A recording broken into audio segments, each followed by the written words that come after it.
Here in Shropshire is a farm that's frozen in time, lost in Victorian rural England. Now a unique project will bring it back to life, as it would have been in the 1880s. Such an amazing piece of kit. That is just tremendous. Ruth Goodman, Alex Langlands and Peter Ginn are taking up the challenge of living as Victorian farmers for a full calendar year, from the depths of winter to the warmth of summer. They'll wear the clothes, eat the food and experience the day-to-day life of rural Victorians. They'll rear Victorian breeds of animals. They're an unruly bunch. They really are. That's the first lamb you've actually delivered, is it, Alex? Hello, sweeties. They'll grow crops. Fingers crossed, I'll get it right and I won't look like too much of an idiot. And get to grips with the crafts and skills of the age. This was a time of agricultural revolution in Britain. But the industrialization of farming would wipe out centuries of traditional skills. Go. Where are you, Alex? Good grief, young man. Thankfully, there are a select few who still keep them alive. And this is going to encourage the tree to fall in the direction we want it to go. That's certainly the theory. With their help, the team are about to turn back the clock to rediscover a lost world. But first, before winter sets in, they must restore their dilapidated farm cottage. I've never used anything like this. You're one excited Scary. lady, I love it. I know, I am. Sow crops using only horsepower, whilst dealing with the perennial problem of the British weather. Unfortunately, it's just not working out for us today. The problem is it's just so wet. And take charge of livestock, learning shepherding skills the hard way. A nightmare. This doesn't bode well for the year. They'll be getting to grips with every aspect of life on the Victorian farm.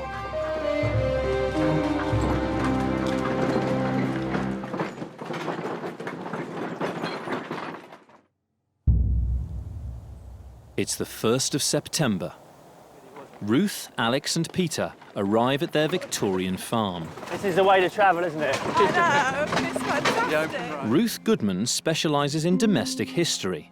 She'll run the cottage and be responsible for the dairy and poultry. The Victorian period is a really, really interesting moment in history. It's a time of most enormous social change. There's new ways of feeding ourselves, there's new ways of clothing ourselves, there's new ways of housing ourselves, there's new ways of transporting ourselves. You know, we all base our modern living on the things that came out of this great turmoil and experimentation. What's in this one?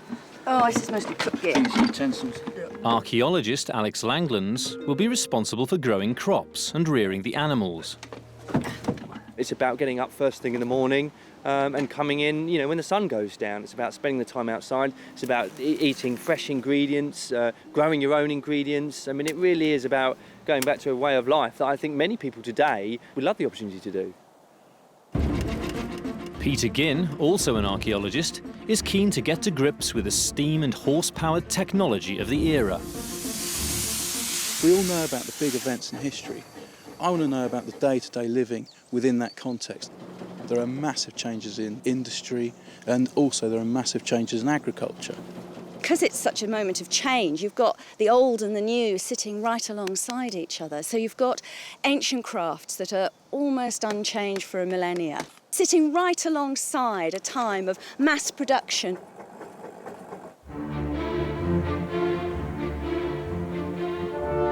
Their farm is on the Acton Scott estate, which stretches across 1,500 acres of Shropshire countryside. It's been home to Thomas Stackhouse Acton's family since 1255. Mr. Acton is a Victorian farming enthusiast and has spent his life collecting old agricultural tools and machinery. His son Rupert manages the estate and will be their land agent for the year ahead. Goodness. Just a bit daunted. Yeah. You ring the bell. First stop for the farmers is Acton Scott Hall.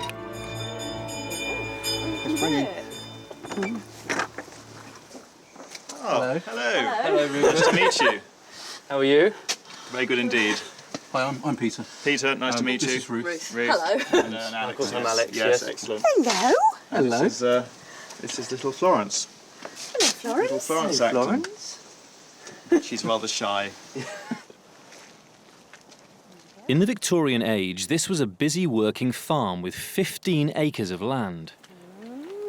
Wow. It was abandoned 50 years ago, but little has changed here for a century. Oh, it's quite a sight, isn't it? I'm afraid so. Yes, go and have a look Oh, wow, look at that. and see whether that's... Stunning. all the stalls. These barns will be home to their cows, horse and pigs. Yeah. Needs a bit of a clean. He's going to need a bit of a clean, isn't it? Yeah. Home to hundreds of spiders. Although abandoned long ago, amazingly the Victorian water pump still works.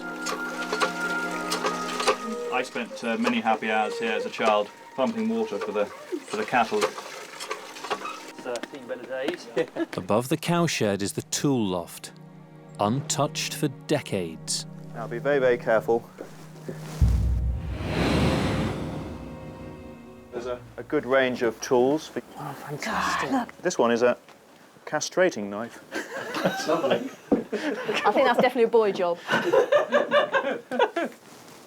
And it's you know it's a milking stool. No other stool is that height. I mean, it's absolutely perfect, isn't it? Or has 3 legs. Or has, yeah, exactly. There's some horse medication up here as well. You've thought of everything.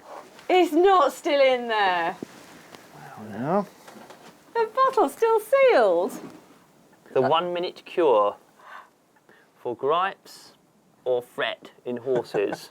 Oh my gosh, it's still sealed. Oh, flipping heck. Wow. There's so much here, so much to take in. This place is amazing. It's almost like it was left yesterday. Yeah. Well, okay, along slightly rusty yesterday, but... Time capsule that we've just uncovered. With everything here, we've just got to get it back in shape. Make it easier to get to the door. The team will not just be farming, but also living, cooking and eating like rural Victorians. Yes. Interesting colour. Rupert has found them a small farm worker's cottage, uninhabited since the 1950s. I believe one of these keys fits this door, but I'm not quite sure which one it is. So You feel like you've got a key when you get a key like that, don't you? Oh, there we go. there we are. Wonderful. Oh, wow. Fantastic. In need of a bit of work, I'm afraid. I take it this can't have been lived in for quite a while. No, it hasn't been lived in for 50 years. Yes. 50 years. Yes. At the heart of the Victorian cottage is the coal range. This was the way most people cooked until the 1920s, when gas and electricity began to replace coal. It's not only essential for cooking, but provides hot water and heats the house. But this range is in a sorry state. Going to have to get this sorted absolutely first thing. We're just not going to be able to do anything until we've got a decent range. I mean, the rest we can live without, but we can't live without the range. I'm worried about cooking on a coal range. I've never done it before. So that's going to be quite an important thing for me, because if I can't crack it, we're going to eat horrible food all year, which is not very nice. So, shall I show you upstairs? Show you where you'll be billeted. Although dilapidated, the cottage is structurally sound. No, it's not too bad up here. I think it's pretty good. He says. A good shot of the dead birds from the windowsill. Right, that's it. Moving in as soon as possible. Guiding the farmers through the year ahead is the celebrated Book of the Farm by Henry Stevens, first published in 1844. This kind of book, I mean, it's absolutely priceless. And it gives you a breakdown about essentially everything you would need to do throughout the year. And it also gives you the science behind it as well, all types of breeds. I mean, there's literally absolutely everything here. What is most interesting about these publications, though, is their mixture of the old and the new. It often refers to sort of ancient ways of doing things, but without quite knowing the exact science behind it. This was the Bible for farmers coming to terms with the industrialization of farming in the 19th century. It's also got the new as well, some of the sort of cutting-edge technology of the time. And I'm just looking here at some of this ploughing with a steam engine, with these huge, cumbersome steam engines, but seen to be, and it says here, absolute cutting-edge technology.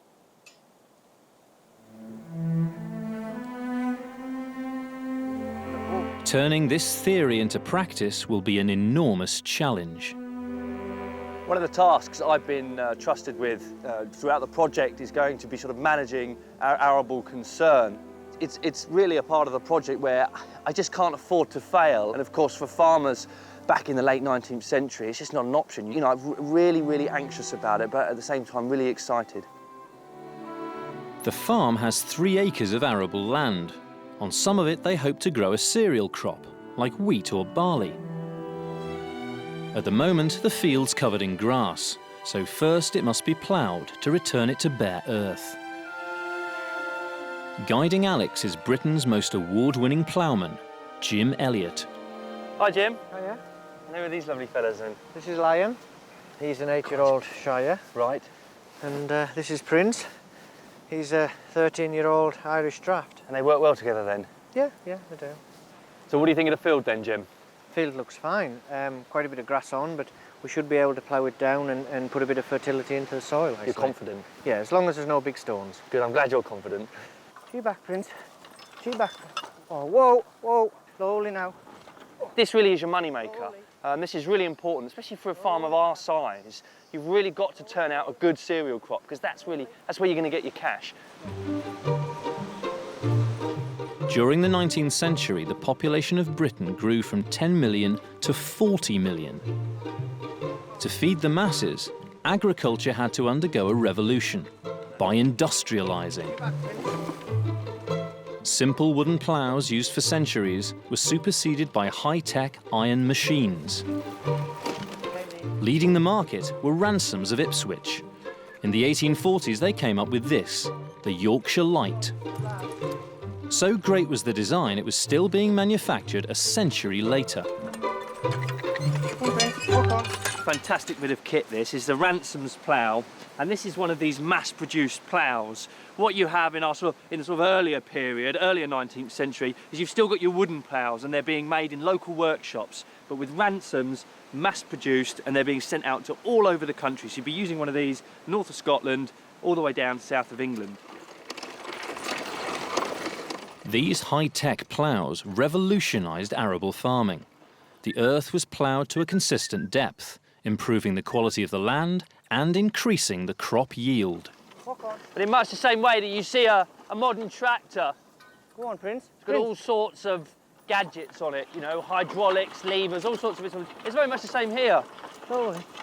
Having to adjust everything just by very, very small fractions of inches.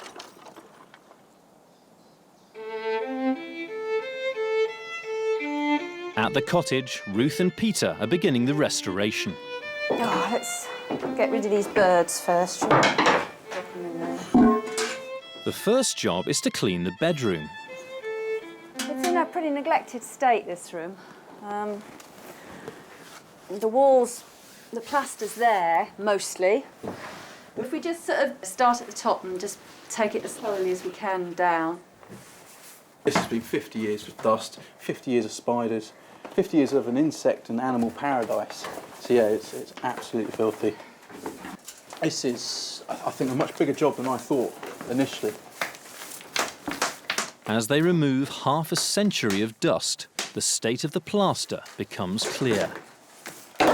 Plaster's not as good as I thought it was. It's going to take quite a bit of...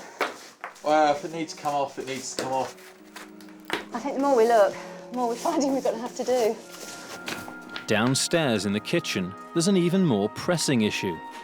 The range. So this is Henley Cottage, and this is our range. Don't know what you think about it.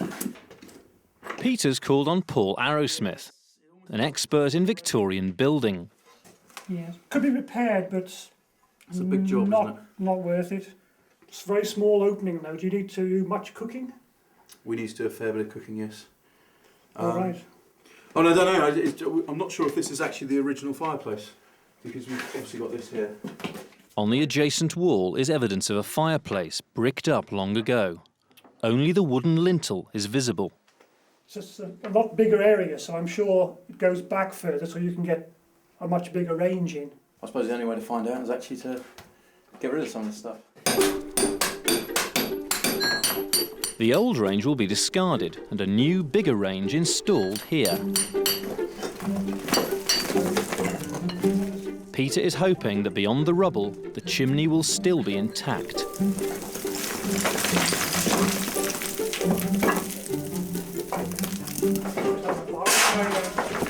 Henley Cottage hasn't been used for 50 years, and moreover, this is a bricked up chimney.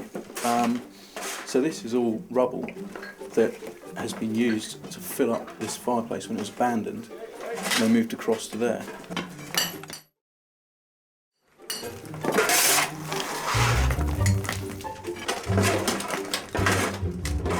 Got fresh air now. To burn, the range draws air from the room out through the chimney. But if the chimney's blocked, the air won't flow, so the coal won't burn.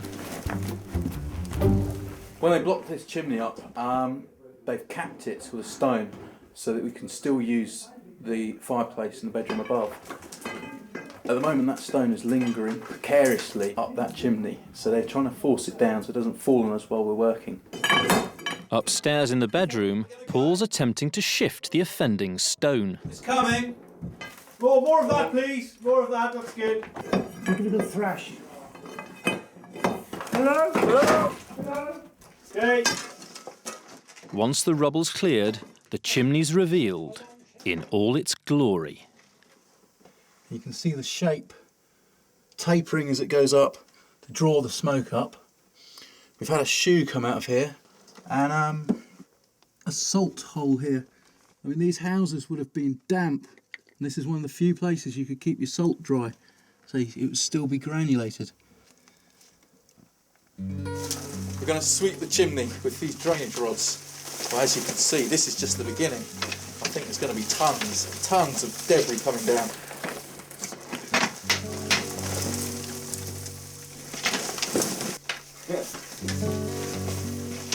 Got all the birds' nests out of there, and you can see daylight. Just waiting for the range now.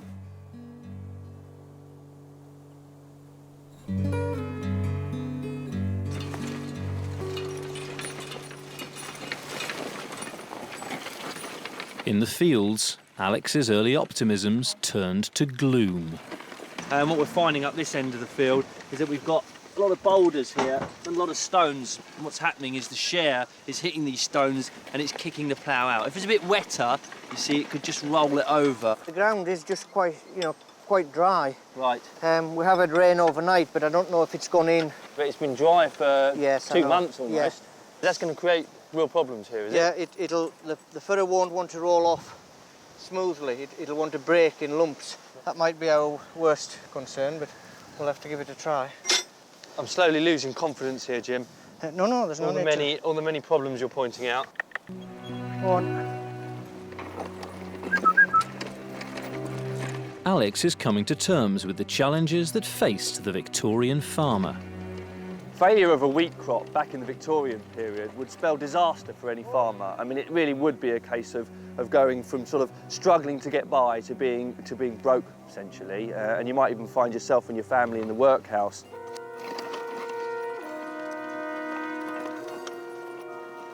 I've got to have a go myself, because obviously a farmer of my stature would know how to plough back in the late 19th century. So I'm a bit anxious here, because if I cock this up, then Jim's got a lot of work to do to rectify it. All I want you to do is keep the furrow wheel up against this edge here.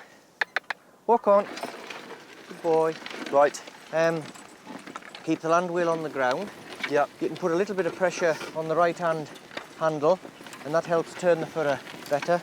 Right. As long as this wheel doesn't come off the ground, unless you'll lose your depth. How's it doing, Jim? You're doing fine, yeah. Would you say? No, you're doing. I'll soon tell you if you're not. I daren't look at my handiwork. It's fine. We'll catch it on the way round. Yeah. It's just mesmerising watching it turn over. No. Steady now. Good lad. Good boy. Victorian farmers ploughed an acre a day, walking 11 miles from dawn till dusk. But the work is back-breaking. After a couple of hours, Alex is exhausted. Go on, you're doing well. A little bit more. Thank you. and the dry, stony ground is adding to his woes. Oh, no, Whoa. totally ridden out there. It's Totally just come a out. stone. Press onto the right. Onto the right. This is doing my back, this really is. Oh. My father used to say that hard work never killed anyone, but it made them into gay queer shapes. So, and I suppose a lifetime of ploughing like that, you know, and out in all weathers as well, you know.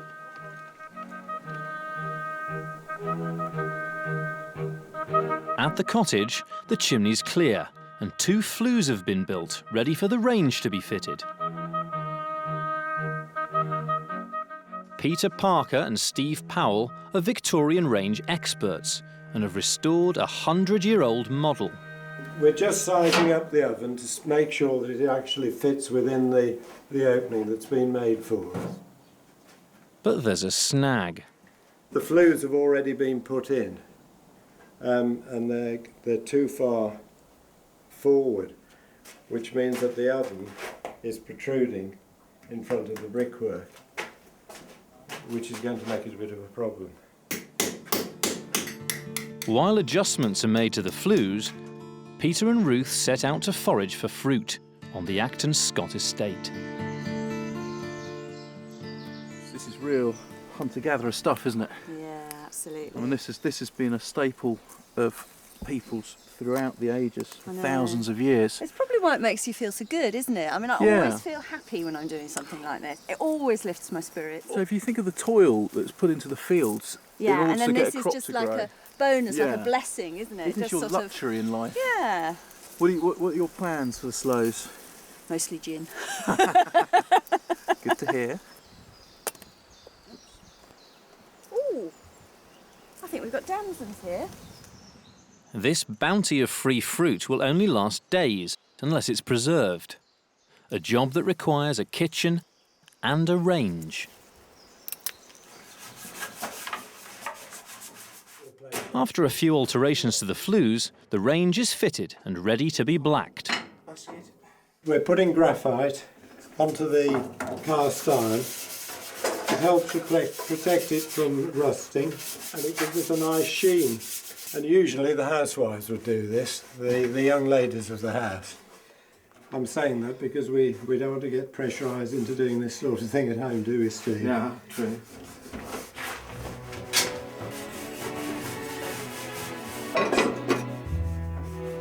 Ruth's keen to try out the range as soon as possible. But first, she needs some fuel. Ruth and Peter head to the nearby Shropshire Union Canal to collect a cartload of coal. Building Britain's canals was one of the biggest engineering projects the country has ever seen. By the 1850s, over 4,000 miles of waterways had been dug, transporting 30 million tonnes of freight a year.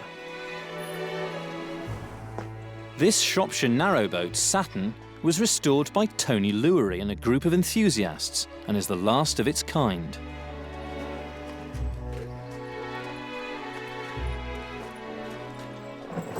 Ooh, Wow, what a boat. beautiful boat. The best, just the best.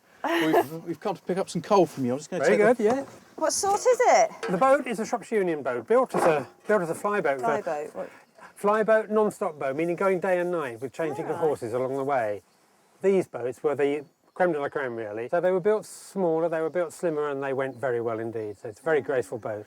Do you want a hand with the coal? I certainly do. How many tons do you want? Well, we've just had a range fitted in our cottage. Well, you're going to need most of this for the winter then, aren't you? We're going to need a fair bit, yeah. I mean, this stuff changed the entire world, didn't it? It did, and the canals Absolutely helped it really, everything, because yeah. until the canals came along, travelling coal, you know, in bulk for long distances was impossibly expensive. Yeah. As soon as the canals came, suddenly you could deliver 20 tonnes at a time with relative ease, and they just everything burgeoned then. Industry, Yeah, steam absolutely engines. everything. You know, we used to sort of the idea of coal changing industry, but it changes farming, it changes food, it changes laundry, it changes the way you breathe in your house, it changes everything. But also just canals were one of the principal communication networks of Britain in the Industrial Revolution. But it also enabled farmers to move produce across Britain. Yeah. They're essentially linked farms, so it allowed them to specialise. Yeah. So they can now Yeah, work. that's a really good point, isn't it? Being able to choose, you know, Yeah. which is most commercially viable. Is it better to be growing grain or is it better to be growing dairy? And whether you've got a canal or a railway in your area is going to be one of the factors that suddenly makes you make that decision, isn't it? I suppose it's the industrialisation of farming in a sense. It is. Transportation opened up wider markets for farmers, enabling them to specialise in one product like dairy, crops or meat. For the first time, it created a national food economy.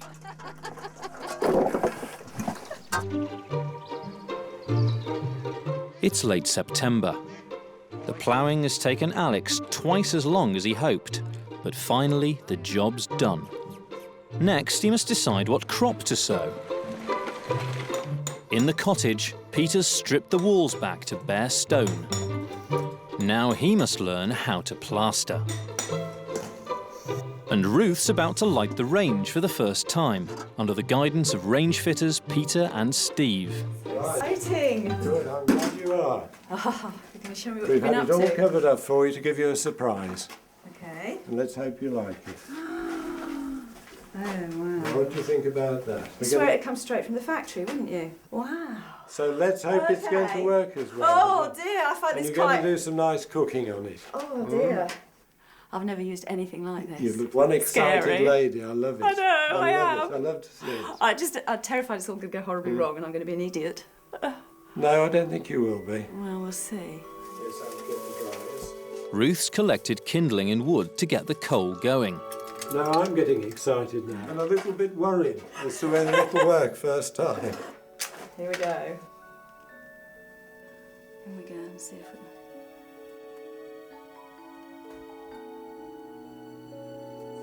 Well, those flues are obviously working. They are, aren't they? Oh, oh yes, that's a bit more like it. You're happy with that? Oh. That looks good, doesn't it? I am a pyromaniac. This fire's lovely and hot now, and the kettle's nearly boiling. Cooking on coal is it's so different. It's not something that I've done before, and I know that it has the most enormous impact on what you can cook. Wood smoke tastes nice. Coal smoke, however, tastes foul. It's sort of acidy and sulphurous. In the old way of cooking on wood, you would be almost encouraging smoke to come round your open food, but on coal, you really want to stop that. You want no smoke whatsoever, and you're trying to make sure that you've got as much separation between food and fuel. Coal revolutionised cooking, and recipe books were rewritten for the new fuel. Roasting on a spit went out, and oven roasting came in. I don't know that I'm going to get it right for quite a while. I think it's going to take me half the year to practice. Maybe by the end of the year, I'll be quite good.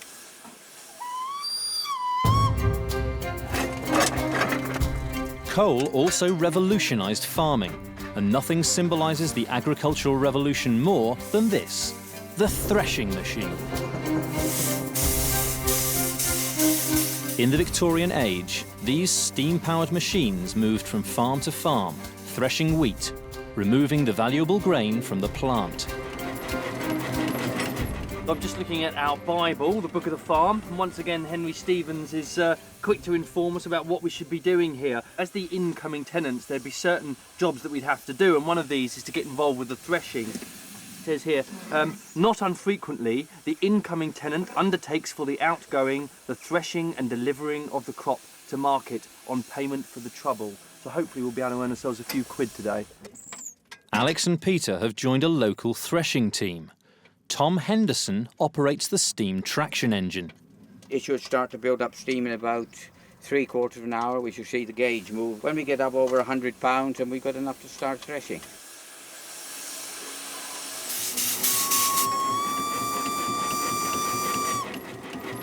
This new mechanized threshing ended centuries of rural tradition. Until the 1830s, the job of separating the grain from the stalks by hand employed thousands of unskilled men throughout the winter. I've got here a head of wheat, and it's only really with some force that I can release the wheat from the husk. And when you think about this job, timeless essentially, since the first harvests of wheat to separate the grain from the rest of the plant.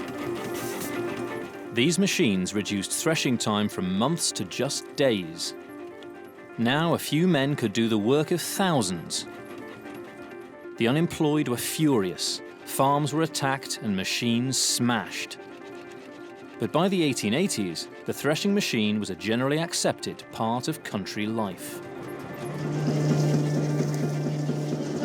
The threshing machine is an absolute beast that needs feeding. So I'm just pitchforking up these sheaves and they're being put inside. It's reasonably light work, I suppose. I'm just getting to grips with this pitchfork. I've been told I look quite amateurish when I do it. For those lucky enough to get work threshing, there were other advantages. Well, we're cooking eggs and bacon, and I've just got the fat hot on the shovel.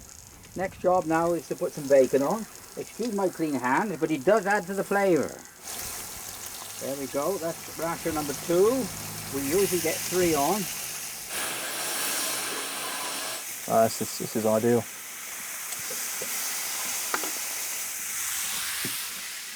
Could be non-stick, this. Non-stick Teflon shovel, there we are. There you go then, that's how you cook egg and bacon.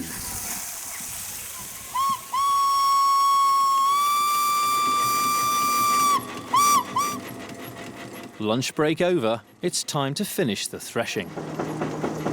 Basically the end of the rick now. It's quite precarious because I'm just standing on metal struts with my hobnail boots on. It's a bit slippy. I feel my legs buckling. With the threshing done, the grain is weighed. What's the news then, Mike? Have we done well? Very well, yes. About 2.5 hundredweight for the day's threshing, right, which is about 125 kilograms. Right, okay. So very successful. Most of the grain would have been sold to make flour. Some would have been kept to re-sow back in the ground for next year's crop. Do the honours? Yep. You all right with that? You sure? Yes. Victorian varieties of wheat are very different to modern breeds. Today we've bred the species so that much of the goodness that goes into the straw actually goes into the head, and wheat today actually is very, very short, you know, a couple of foot off the ground. This would grow to about 4 or 5 foot off the ground, so hopefully when we come out here in August we'll have a crop that we can just barely see over. Before the wheat is sown, the clods of ploughed earth must be broken up by harrowing. This is the first time I've actually ever driven horses myself, so it's absolutely thrilling. This is great fun. Now I'm going to bring them round. This is the difficult bit. Good boys. You know, really, I mean, you know, they're doing the stuff.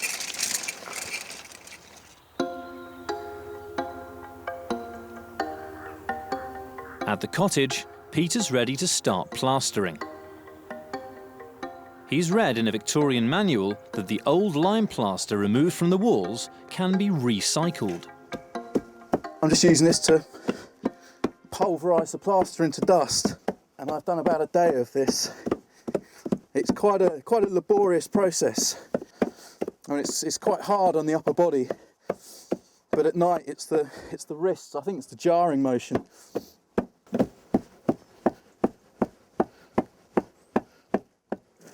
It's great to be reusing materials like this, but it's also very labour intensive. Sand and water are added to make fresh lime plaster. This is actually incredibly tough. The consistency we're looking for is quite sloppy. Again, it's the old adage, a bit like porridge. Pretty much all the materials we use on this farm are a bit like porridge. There's one other essential ingredient: horsehair. And I'm just going to put this in. And this should help the plaster bond when it's on the wall. Stop it falling off. Hopefully. Oh, it's really good. to experiment all these old techniques, but God, they're difficult. And they do take time.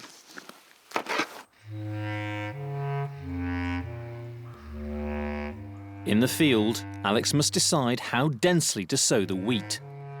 Too dense and the shoots will compete with each other and die.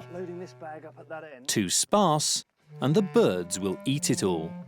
Alex is taking guidance from a highly scientific source, an age-old poem. It goes, one for the rook, one for the crow, one to let rot, one to let grow. So according to that little poem there, we should be anticipating losing some 3/4 of what we're sowing today. Alex has called in local farmer Brian Davis and his daughter Sharon to help. To sow the wheat, they're using a seed drill. It's a real concern because really you wouldn't normally do this job in the rain, and we're hoping this is just a shower and it's just going to pass, but it's looking fairly ominous. Traditionally, seed was sown by hand, broadcast. The problem with broadcast sowing is that the grain lands on the ground and it hits the ground at different heights, and then when you harrow it over, you'll get the seed, because it's at different heights within the seed bed, it'll grow at different times, it'll be uneven, it'll mature at different periods. The seed drill, invented in 1701 by Jethro Tull, was a major leap forward in the industrialization of farming. This was the moment when farming became scientific. Brian has brought along a design from the 1880s, the pinnacle of Victorian technology. The wheat in the hopper at the top, it drops down the bottom into a little trough. And the revolving cups there that you can see, those discs with the cups on, you can just see them picking the wheat up and dropping them into the little yellow containers, which then funnel them down into these tubes so that they drop out in the drill. So the seeds are all planted at the optimum depth, increasing the chances of germination. But with just 2 rows sown, Alex's worst fears about the weather are realised. Unfortunately, it's just not working out for us today. The problem is it's just so wet, it's so damp, the silt gets so heavy that it's just a nightmare for the horses to pull. It's a bit of a nightmare really, because it looks like we're not going to get it done today, and if this weather's set in for a couple more days, you know, we're going to really struggle to get the grain in the ground. Do you want to park it up under the trees then?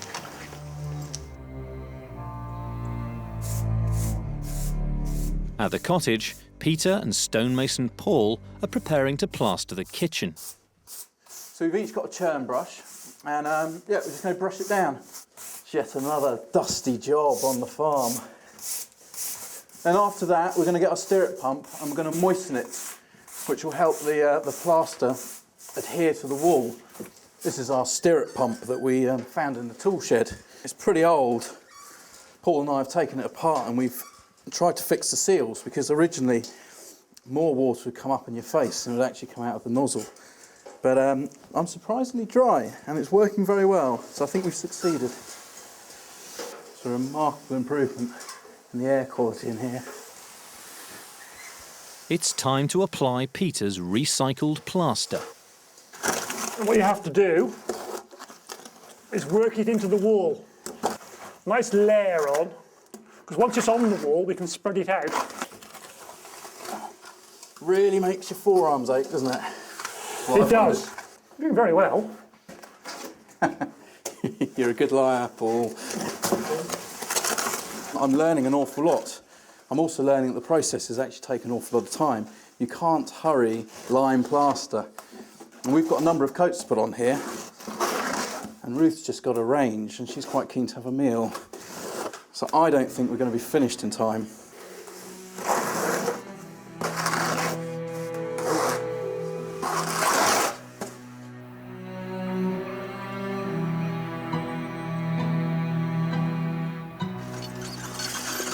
It's mid-October. After a week of rain, the sun has returned, so Alex is back out with a seed drill, planting the rest of the crop. So far so good. You know, this is really turning out brilliantly. 2 days ago, it was absolutely bucketing down, and now it's, you know, it's really dried off. really crumbly surface. We've got good distribution. It took us a couple of rows to get it right, but so far it's looking really, really good.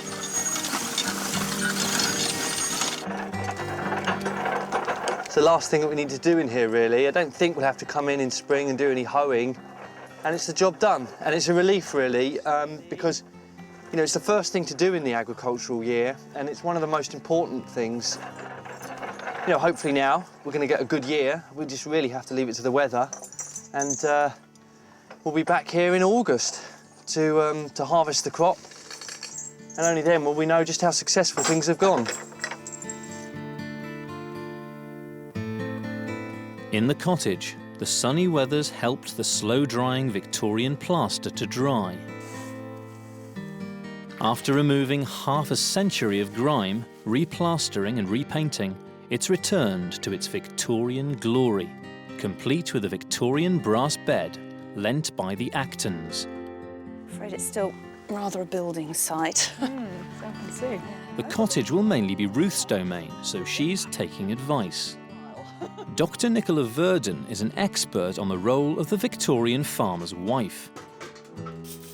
If you read the farming manuals, which were written by men, so for example Henry Stevens' Book of the Farm, which was a very popular 19th century manual and went through several editions, and they don't mention the cleaning of the farmhouse as a task. They talk about the dairy and the poultry and the food processing and so on, but the cleaning and the laundry work and so on, which were big tasks and would have taken up a large amount of time, these aren't mentioned. Just magically happen, do they? Yeah.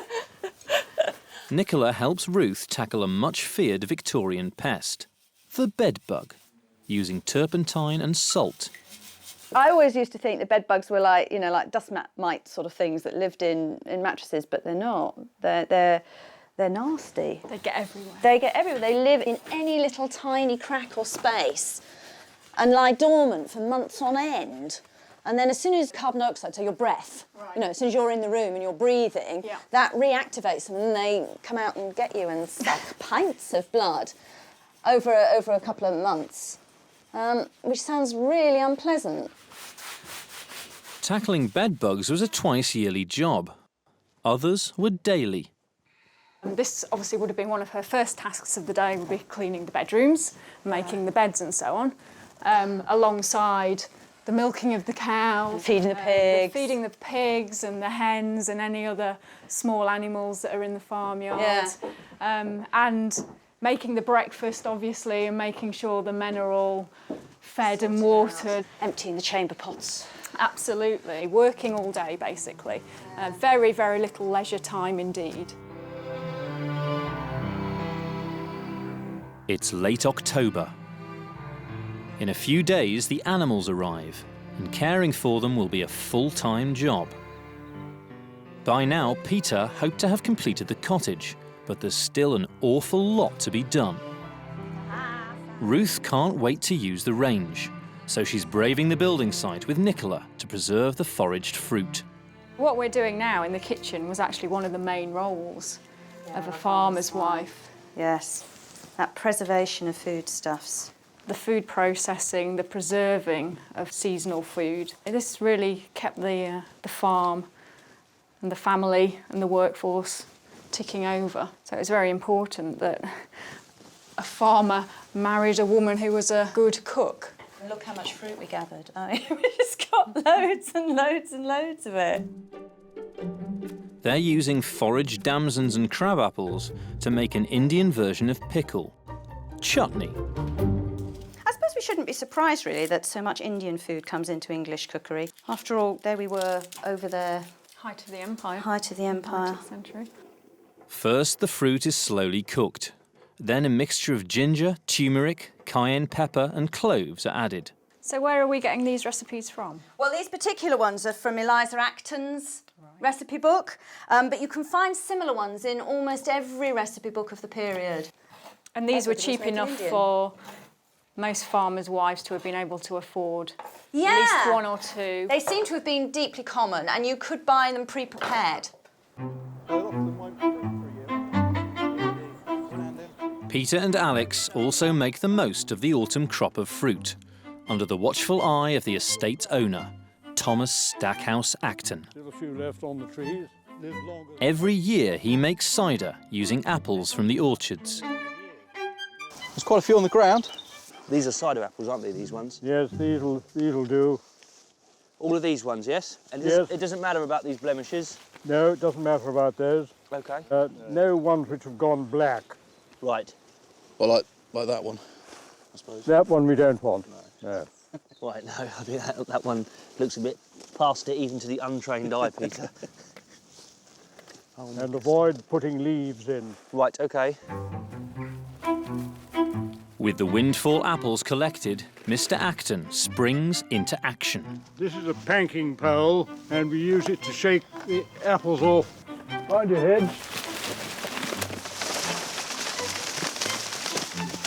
One on the back. I'm quite blessed. See why you're wearing a hard hat now. Yes. Standard gear, mate.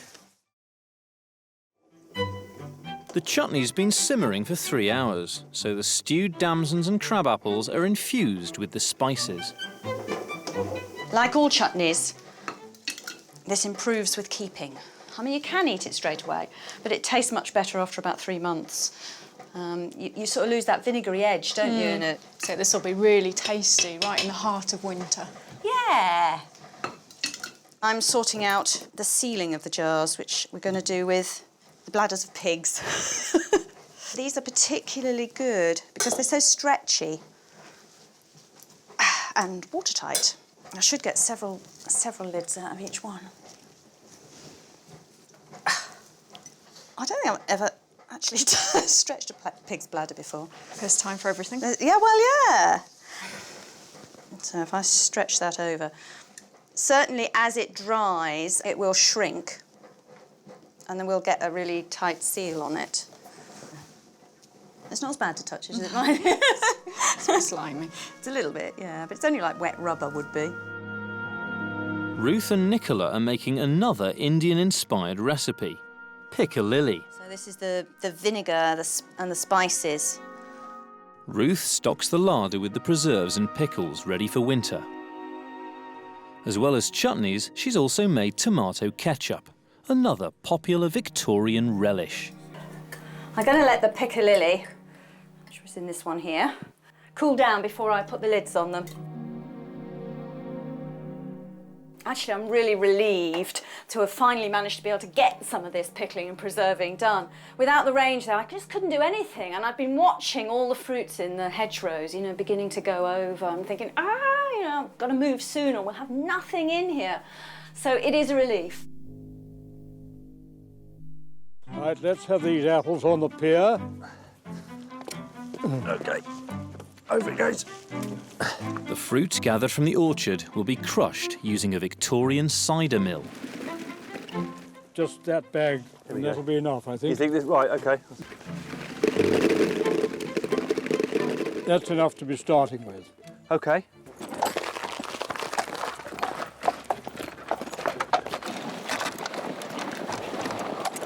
Now it's a case of getting the horse to do all the hard work. How long have you been doing this for then? We've been doing this for about 25 years, I suppose. Right. Have you ever had a really good vintage year? Well, we haven't made a note of it. We just keep drinking it steadily. What consistency are we looking for here then? Consistency of porridge. Right.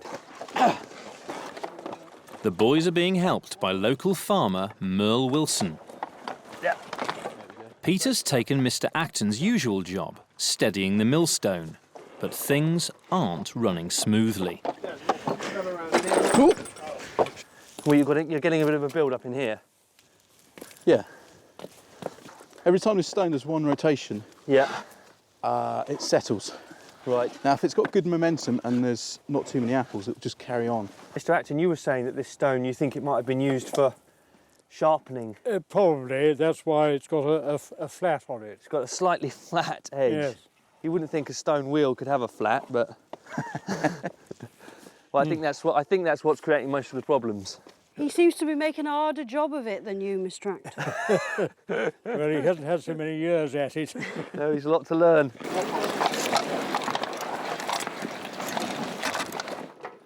In the cottage, Ruth's ready to cook her first meal on the range. I've got a leg of mutton here. You can see by the size of it. It is not a leg of lamb, it is indeed a leg of mutton. It makes so much more economic sense to eat adult sheep after you've had 8 years of cropping them for their wool. And mutton was ever such a popular, traditional and common dish for the middle classes. In fact, sometimes they actually call mutton eaters as a sort of definition of people who were doing okay, but not great. So I'm going to take the bone out and boil it like that. Yeah, I think that's done it. Yes! Ha-ha! Right. I'll roll that up. Oh, that doesn't look too bad. Tied up neat. I'm just going to pop him in. Yes.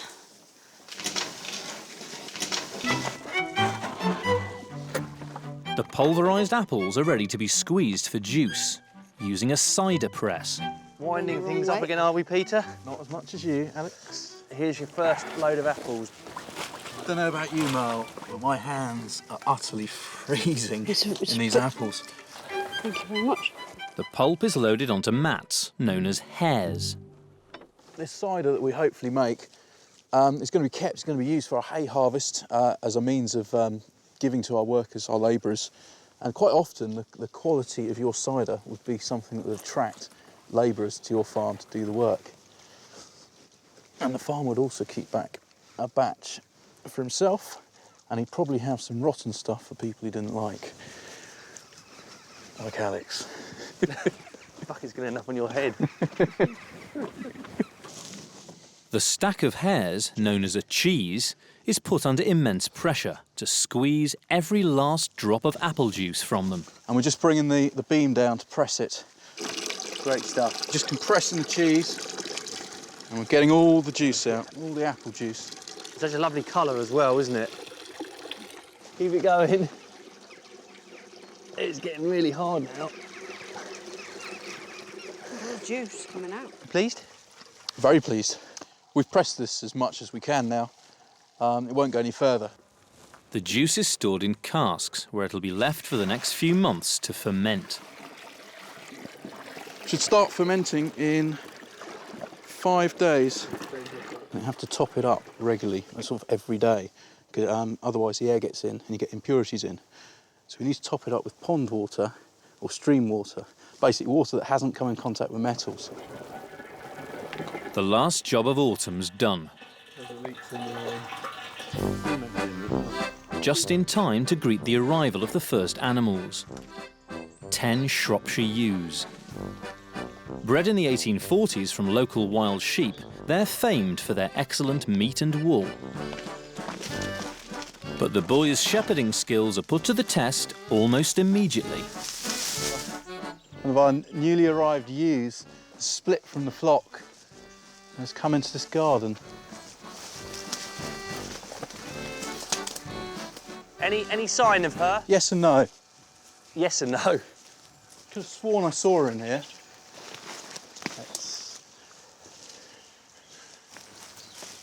She's up there. Alex? Yep. Found her. You get behind her. Easier said than done. It's pretty thick up here. Oh no. What a nightmare. There's a gate. Has she gone through? This doesn't bode well for the year. Oh no. Oh, I think all those sheep over there have seen her. Yes. She's in the field. The runaway sheep has joined a nearby farm's flock. Yeah, these fences are pretty low. Well, a 90% success rate there. Richard Spencer, a sheep farmer of 40 years' experience, has come to give some much-needed advice to the novice shepherds. The one thing you have to remember, you guys, when you're sort of getting settled down with this flock of sheep, every shepherd knows a sheep is the only animal in God's creation looking for the quickest way to die. You can do everything right. Yeah. You can do everything right, you can all go pear-shaped, you can make loads of mistakes. If Mother Nature's with you, you'll come out smelling of roses. It's just, That's the way with Mother Nature and livestock, you just got to accept it. If the ewes are to produce young, they must be in tip-top health. Richard's checking out the field where they're to live. Well, young man, it's a good thick turf. It'll carry the sheep come winter, this will. Yes. It'll take some weather. You need a good turf to carry livestock in winter. Ooh, right. If it gets wet and you haven't got a solid turf, there's nothing to carry the weight of the sheep, but this will be fine. This will be fine, this will. And I've read about flushing, which is where you put them into good pasture, and then because of their improving condition, they're more likely to conceive twins, essentially. Is there any basis of fact? Oh, absolutely. It's fact all the way, because very basically, if the sheep is bursting with energy, she's had all this lovely lush grass, she's going to shed more eggs, she's going to have more lambs. OK, so we're doing a good thing here. Absolutely. Yeah. Bringing them into this type of grass. Yes. In a few days' time, once the ewes have settled into life on the fresh pasture, it'll be time to introduce a ram. Hopefully, come spring, they'll produce plenty of young.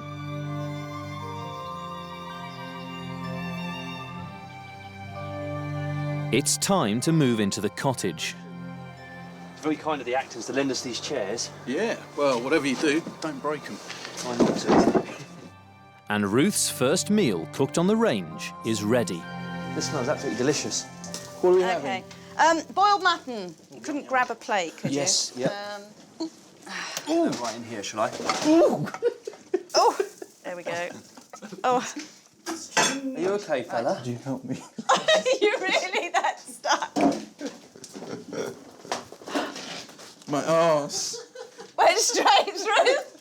Oh, no. Oh, no. Look, you'll have to use the clun chair. Which isn't much better, actually. How do you think it's gone then so far? It's more work than I thought it was going to be, getting this all ready, quite obviously. Yeah, the building work on top of everything else. Yeah, but that's like modern builders, you know. They always come in, yeah, it'll take a couple of weeks. Yeah. You know, 6 weeks later, you're still waiting. So, you know. It's starting to look good. Yeah. It's starting to come alive. Yeah, the good news is that we are ready for our animals. Just. Peter, Ruth and Alex sleep elsewhere on the estate, but with the bedroom finished, Ruth can't resist spending the night here. I've got my chamber pot if I need it in the night, and I've heated a brick on the range and wrapped it in a cloth, and I'm hoping that this will warm the bed up a bit, act like a hot water bottle. And then I'm going to get in on my lovely feather mattress that I cleaned and stuffed earlier.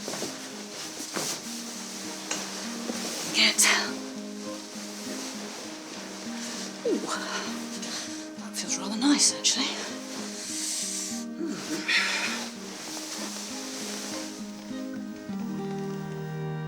Better not actually be any bed bugs. Here in Shropshire is a farm that's frozen in time, lost in Victorian rural England. A unique project has brought it back to life, as it would have been in the 1880s. This is the way to travel, isn't it? Ruth Goodman, Alex Langland and Peter Ginn are living the lives of Victorian farmers for a full calendar year. From the cold of winter to the warmth of summer, turning the clock back to rediscover an age gone by. They're an unruly bunch, they really are. That's the first lamb you've actually delivered, is it, Alex? That is the first lamb I've ever delivered.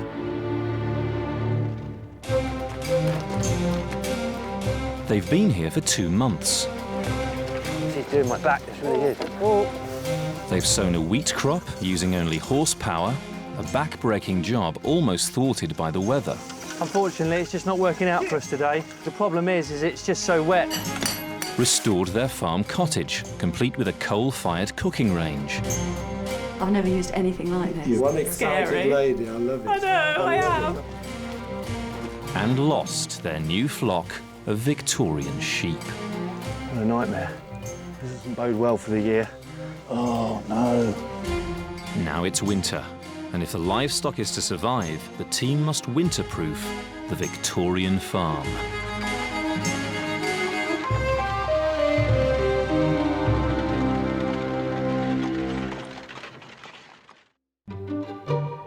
It's November, and the farmers work to protect the livestock from the freezing winter temperatures. So Peter needs to build a pair of pigsties, the biggest challenge so far. We've had snow, we've had rain, and it's just so cold. Ruth will have some demanding household chores.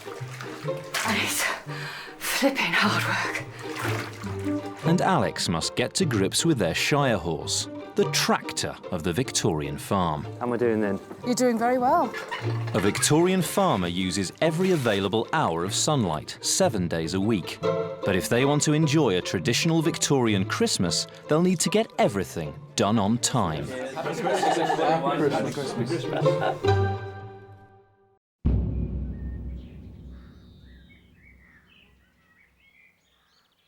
The ewes have settled into life on the Victorian farm. But to rear lambs, they'll need a ram. Richard Spencer has spent his life breeding Shropshire sheep, and he's providing the services of his prize ram, Frederick. Frederick is a 20-month-old ram that's called a shearling. And I'm rather pleased with him. I'm taking him up to the ewes now.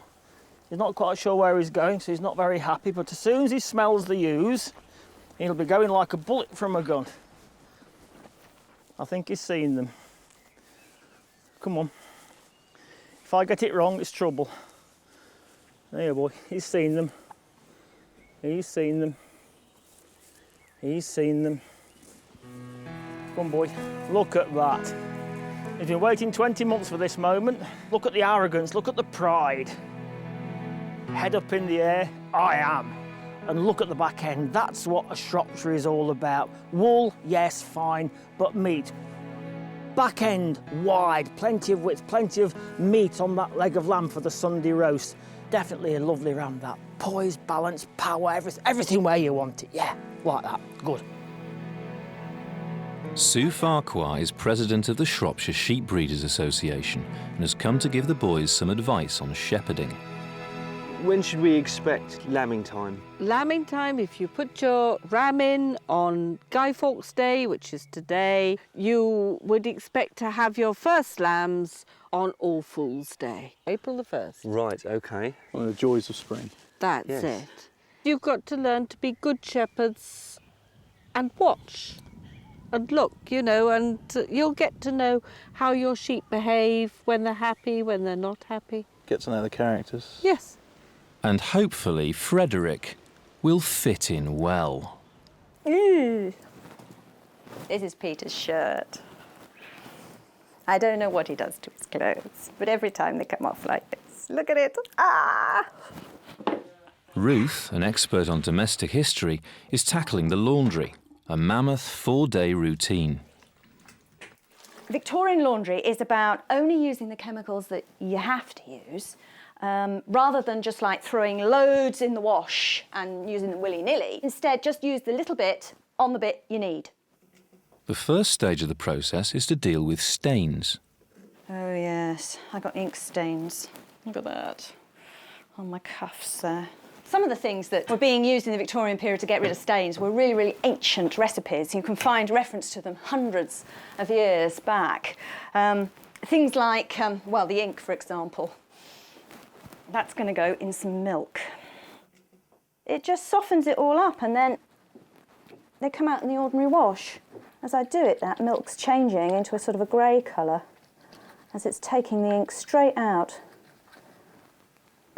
After half an hour sat in there, I'll just be able to throw it in the wash with everything else, and it should come out. Fruit stains, however, are a bit more of a pain. Fruit acids are particularly difficult, and many Victorian recipes recommend that you first of all use butter on them and then sit the whole thing in a mix of ammonia and washing soda. Got some glue on here, I'm not quite sure how. So this one I'm going to get off with alcohol. This one is whiskey, brandy, any of the spirits will work. Laundresses always did have a reputation for being drunkards. Maybe it's using the spirits a little too freely. There we go. This is dry cleaning, really, isn't it? Dissolves straight away. Soap, after all, is just a different sort of solvent. It just dissolves grease, whereas alcohol will dissolve a range of other things. That's just peeling right off now. Excellent! That's what I wanted to see. The chemicals have only gone where there is a problem. Use less, costs you less, pollutes less. Among the most important animals for a small Victorian farm are pigs. They'll eat almost anything and are the fastest growing of all domestic animals. But there's nowhere suitable to keep them on the farm they've inherited. So the team must build pigsties. A project like this on a Victorian farm, I imagine it would be all hands to the pump. Unfortunately, there's only myself and Alex to a certain extent, so we've drafted in Tom here to give us a hand. Alex's brother, you might have noticed by the striking resemblance. With the foundations complete, the next job is laying the floor. Pigs must be kept warm over winter, so the team are insulating it, using a Victorian technique. Are you happy? Yeah, I'll put a bit more down there. I think Tom's got a load of bottles to bring in. Oh, well, maybe one less now. This layer of wine bottles are going to create an air gap underneath the floor, and that will act as a form of insulation. A bit like in your house where you'll have two walls with a gap of air in between. It will just stop the cold coming up from the ground, because pigs, they like their creature comforts. A bit like humans, really. I mean, humans are called long pigs. Obviously, we can't use Victorian bottles because, you know, there just aren't that many of them around, and they do cost a little bit in antique shops. So we're just using wine bottles. The best way of recycling is reuse, and this is reuse. And the crew have happily been drinking hundreds and hundreds of bottles of wine. They didn't need asking twice.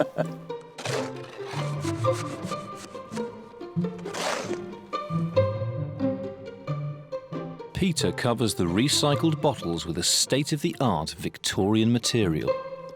Concrete.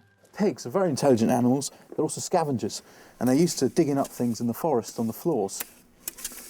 If you've got stone, they'll quite often dig up the stones, whereas concrete is a lot harder to get up.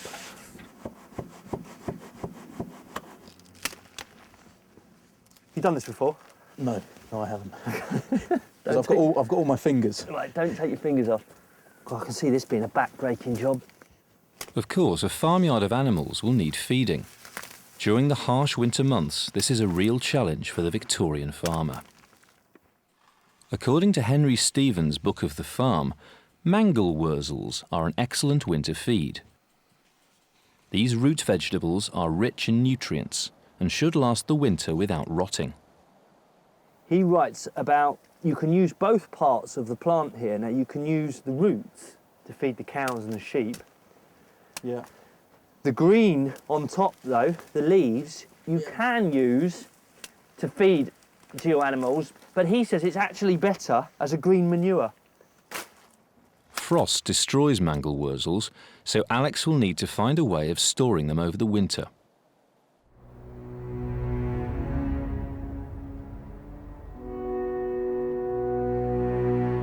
The second week of November, and winter has arrived early on the Acton Scott estate. It snowed pretty heavily in the night, and it's settled, so the pigsties are off for today. Alex has gone out to feed the animals, make sure they're okay. But as for the rest of us, it's kind of a day indoors, really. Didn't think we'd get snow this early in the year, and it's really going to set it back if we're having to, you know, take days out like this. Ruth keeps warm in the laundry, where the clothes have been soaking overnight. All the advice manuals say that you need to get up extra early on wash day. So if you're normally getting up about sort of 6, it's at least 2 hours before that. I remember reading one of them that actually suggested that the laundrymaid should get up at 2 in the morning on wash day. 2 in the morning. Can you imagine? Most of the things I use stain removers from are from in this lot. The chemicals will have softened it all off, but they won't have actually removed it yet until I start doing the bashing.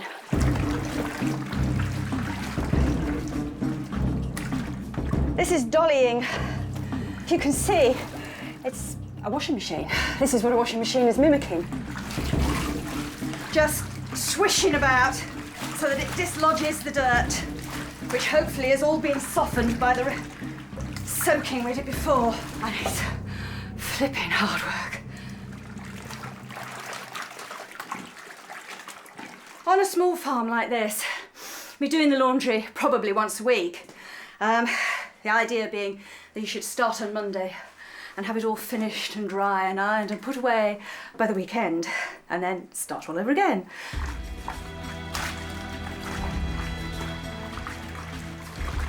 I have to keep this up basically until the clothes are clean, until I've driven all the dirt out. If you think how long your washing machine is on its washing cycle, that will give you some idea of quite how long this is going to take me.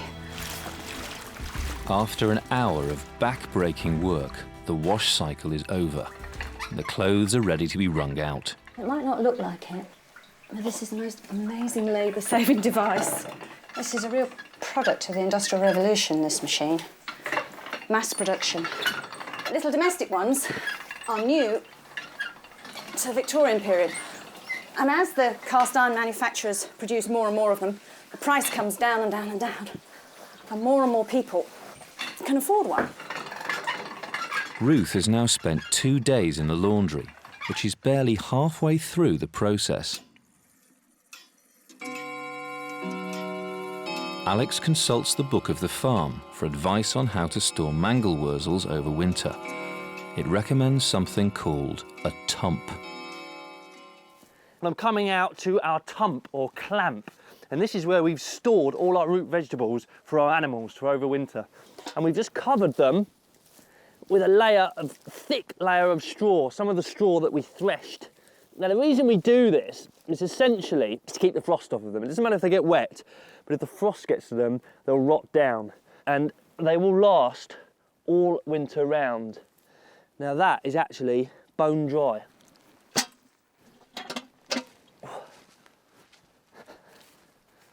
The organ grinder's monkey.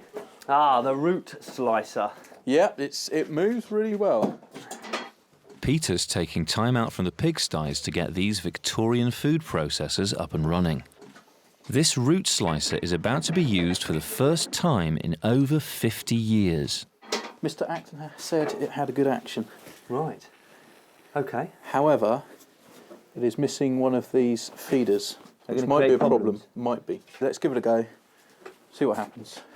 Shall I put one small one in to start with? Because again, this is a machine that we haven't used before. No idea where it comes. Do you want a bucket underneath? That's a good idea. Good idea. That's assuming that it comes out the bottom. Right. Bucket in position. Up to speed. Ready? Yeah. Oh yeah. That's brilliant, mate. You just munched through it. Like chips. I was going to say. Perfect chips. All we need is a deep fat fryer. Look at that. That's the whole reason we're doing this, breaking it down into smaller parts so that the animal can eat them a lot quicker, and also, of course, so that they can digest them that much easier. The more they digest, the fatter they get, and that's really better for us as farmers. To supplement these carbohydrates, it's important the animals have roughage, provided by chaff, cut up straw. OK, I think that's ready to go. Yeah, it's going. It's pulling itself in. This is a Victorian chaff cutter. The teeth drag the straw through spinning blades to chop it up. And it's going absolutely everywhere, Peter. Mechanized farming it may be, but the power comes from humans. You can see how people would have lost their fingers. I mean, it's so exposed, the machinery. You've got two blades whizzing in front of you. You've got two giant rollers with teeth pulling the straw through. It is a health and safety nightmare. This took a lot shorter than I thought it would. How did it feel moving? Well, it's knackering. Back in the late 19th century, machines like this, they really are top of the range. And, it's innovation. It's a new type of agriculture, that's the thing. The Industrial Revolution had brought an age of machinery that increased the efficiency of food production. As a result, farmers could now manage more animals and fatten them quicker, which all meant increased profits.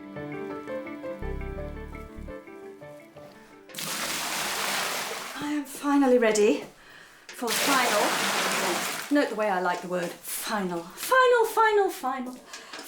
rinse. It's day 3 in the laundry for Ruth, and another 6 in the morning start. This is cube of blue. It couldn't be more finest, purest blue, could it? It's synthetic ultramarine. Ultramarine is a stone from Afghanistan. Cost a flipping fortune. But in the mid-part of the 19th century, chemists discovered a way of synthesising it, making it artificially. So this is artificial blue. And it'll dye the whole stuff a slight tinge of blue, which will counteract the yellowness of the soap. And to the human eye, it will look white. They do look whiter, don't they?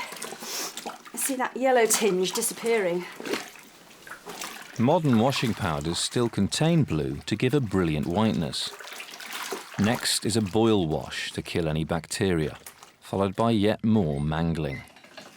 This is when you need a small child, just a little pair of hands. Would be so helpful. Outside, the pigsty walls are slowly taking shape. The beauty of stone walling is that you don't have to build in courses. Paul Arrowsmith, a stonemason of 25 years' experience, is teaching Peter the secret of building with stone.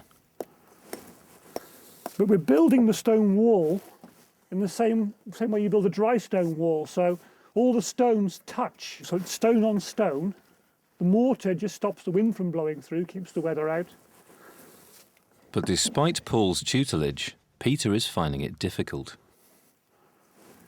They have a habit of building like a row of rotten teeth, which is very hard to build off. So they find it hard to get the next course of stone on. Of course, unlike building with brick, no two stones are the same, and Peter is struggling to find suitable shapes to fit his uneven wall. At the moment, fish out of the water, really. 3D jigsaw puzzle, 2D jigsaw eyes on. So at the moment, I've just got this gap I've got to fill, and I reckon, well, one stone would be nice, but you know, we're not in a perfect world, quite obviously. But I get very tempted to take stones that are existing in the wall and move them.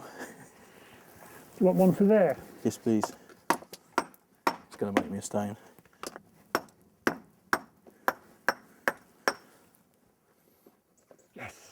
Oh yes, master mason at work. The stones are secured using Victorian lime mortar, and this is presenting its own problems. But this mortar, if it freezes, it's useless, it's like sand. Yes. And our pigs could push it over if they so wish. So hopefully, if we can build in the peak of the day when it's dry and a bit warmer, and then we cover everything up at night, the mortar will dry. But it is the wrong time of year, and people won't believe me if I tell them I'm building pigsties in the winter. By 3:30, after just 7 hours of work, it's time to stop building. It's getting dark already, so I'm going to prep the walls for the night. We're just laying sheep fleeces over them, just to give them a bit of protection from the quite severe frosts that are coming in every night.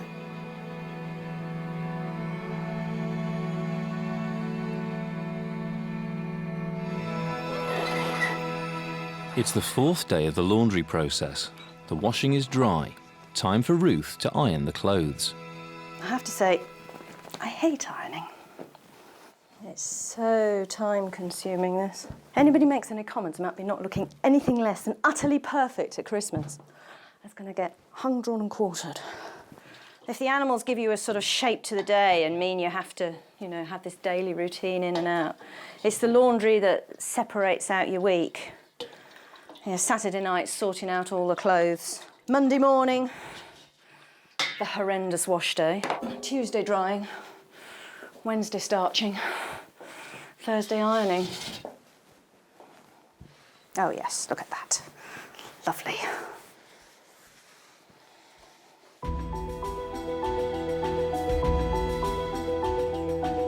Every morning, Peter and Alex rise at dawn to feed the sheep. By now, if Fred the ram has done his job, all 10 ewes should be pregnant. But at the moment, there's no way of being sure. The Book of the Farm recommends a technique known as rattling. This involves painting a red mark on the ram's breast. When mating with a ewe, it rubs off. leaving a telltale mark on her back. Let's put a bit of this linseed oil in. I think I'm going to have to use some of this pig fat as well. Try and mix that in. Yeah, that's really coming together now. What do you think of this, Peter? How's that? Certainly red enough. To apply the raddle, they need to catch Fred, all 22 stones of him. Myself and Alex have spent a lot of time thinking about this. I mean, it's last time I handled sheep, I broke my finger. And it's an experience I don't really want to repeat, although I think it's quite an occupational hazard. So the plan is get the sheep in the yard, split Fred, our ram, from them, get him in there, into here, close the gate on him, get him into this corner, and then shut this gate on him.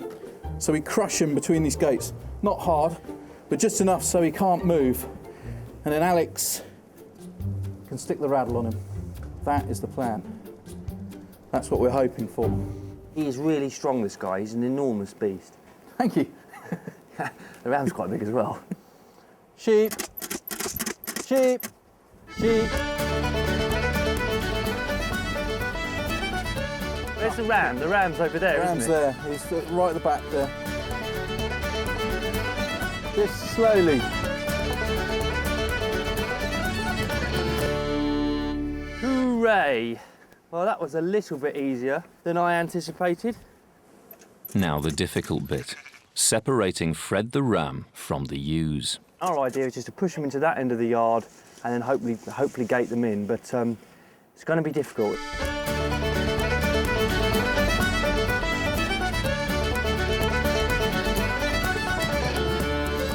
Right, we've got him separated now. This might take some time. No, no, no! On the Victorian farm, shepherding is men's work, whereas the poultry are looked after by women. These are our 3 turkeys. We have Wilfred and Ina and Lillian. Ina's on the menu for Christmas. So we're just keeping an eye on her. Yeah, you lot as well. We'll eat you too if you like. Turkey in the Victorian period was already taking over from goose as a more traditional bird. It's bigger for a start, so if you've got more people to feed, it's a better choice. And the turkey industry was developing over in Norfolk to a degree it hadn't really been before. And with the railways, many people in towns in particular were able to get turkeys much cheaper than they had been.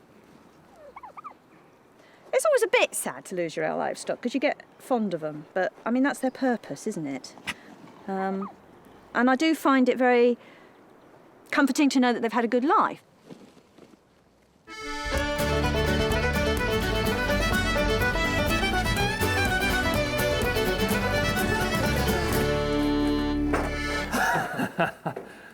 Time for a coffee. After a couple of failed attempts, the boys have finally managed to shepherd all the sheep into a pen. Now they need to separate Fred from the ewes. If you were to hold here and I were to go in, I could maybe turn one round. Yeah. And you could stand at the gate here and let them out one at a time. Get the wrong one. Fortunately, he's right at the end. I know. God, they're bloody strong. Go on. Come here, darling. Yeah. Off you go. They look wedged. I don't know which one to start with. Yeah. Off you go. Right. I got him. Good. He's strong. Head in there. Woo! He is strong though, he's really strong. We really want to put it in a place so that when he does get on top of her, we can guarantee that he's mounted her very well and obviously that he's done the job. Painting the Forth Bridge with a toothbrush. It is, yeah. Whoa, whoa, whoa, whoa, whoa, whoa, whoa. Come on. Come on. With Fred raring to go, it's time to let nature take its course. Can you just give us a hand, Fons? I just want to get this off him. Got his flock back. Is he going to jump on one? This weather.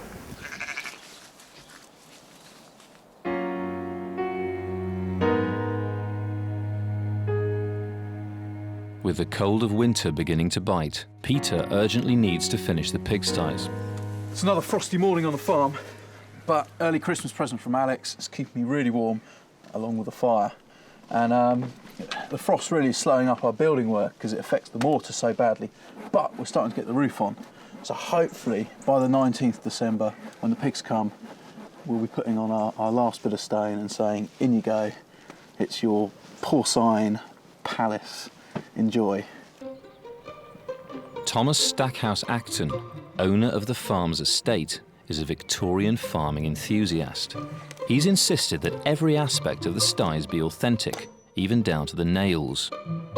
Every time Mr. Acton has taken down a building on his land, he has saved the nails. Can you get a nice straight one, please, Peter? I'll try.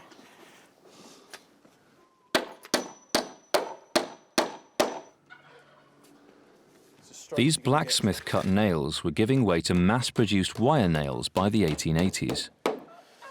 These have gone up relatively fast, although I have to say the way I've chosen to do it, kneeling on the battens like this, is absolutely killing my knees now. With work on the pigsties over for another day, Peter heads out to the fields to check on the ewes. We're in luck. It looks like the raddle's worked.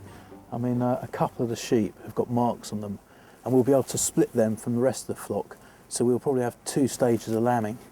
All that trouble to get that onto Fred, and it's worked. It's worked a treat.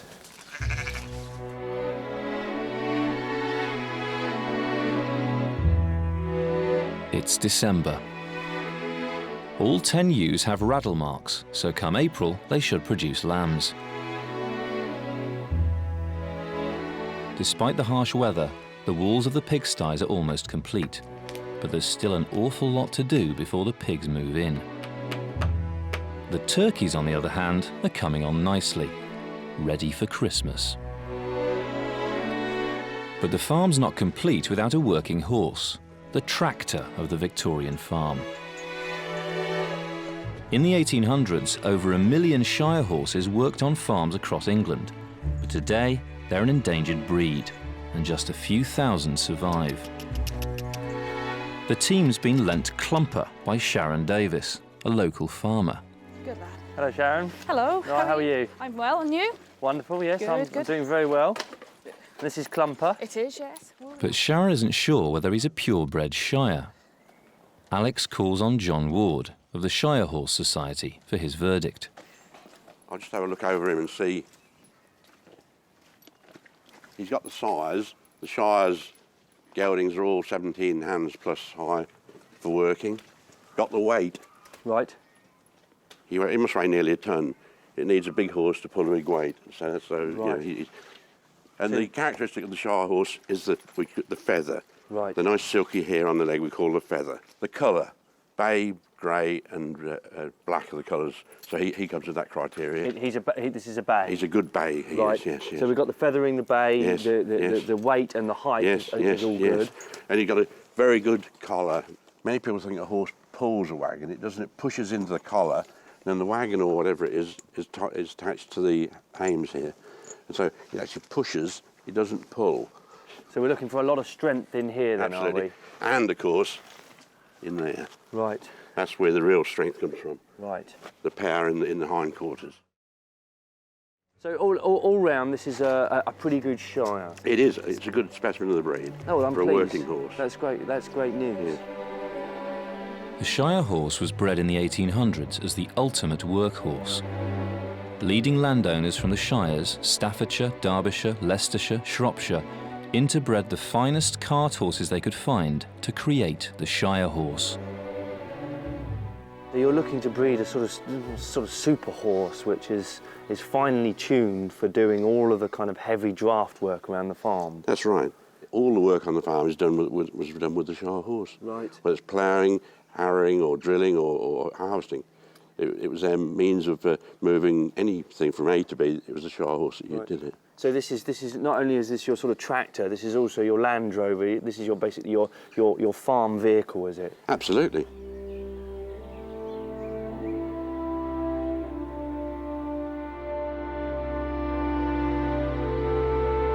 With Christmas 3 weeks away, Ruth begins preparations for the meal. Christmas puddings, or plum puddings, a particularly British thing. You don't find them anywhere else in the world, really. Oh, brandy. Can't have too much brandy in a Christmas pud. Christmas pudding is packed with luxurious ingredients like dried fruit, spices and spirits, which would have been costly to the Victorian farmer.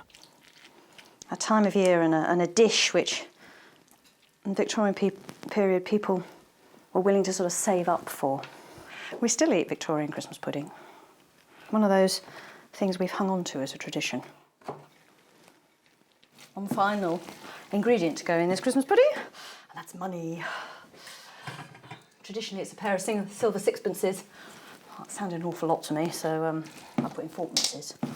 Ruth's rich mixture must be boiled without getting wet, and that requires some Victorian ingenuity. I like this bit. I've always thought it's a bit like magic. Take one good, clean cloth. Wet, or damp anyhow. Spread with flour.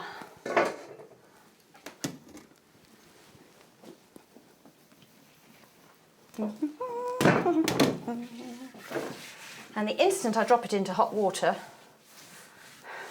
a seal is made, a completely watertight seal. In goes the pudding.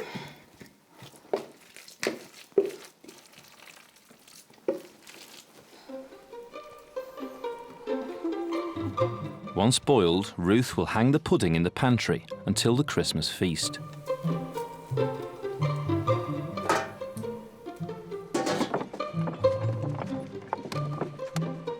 This is Sharon. Hi, pleased to meet you. Nice to meet you. To go forward, it's G up, lad.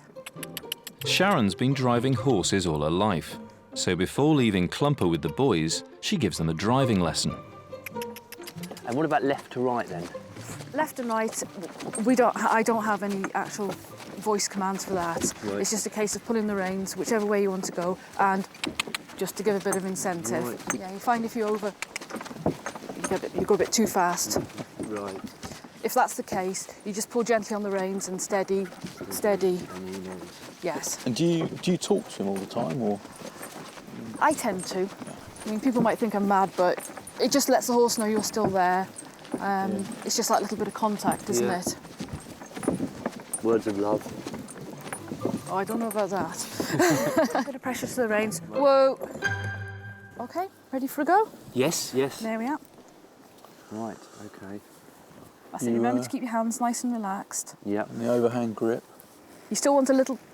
We haven't even started and he's already backseat driving. Terrible. These Right. backseat drivers. So I've got the right grip. That's it. And it's G up. G up. Good boy. That's it.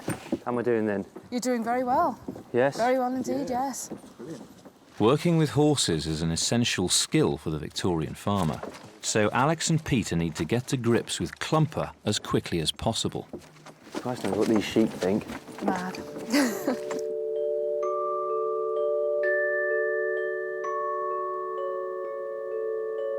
At the cottage, Ruth has spent the last few evenings secretly sewing in her bedroom.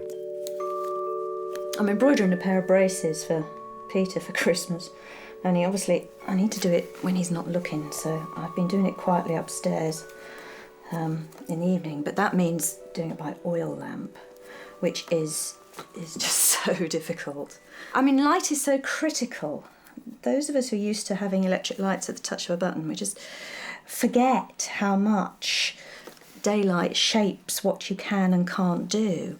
So in the winter, when you're struggling and every job has to be fitted within the timescale, and you have to really prioritise, what can I do when I can see? It shapes your whole day and your whole work pattern. And it's not just the light that's the problem.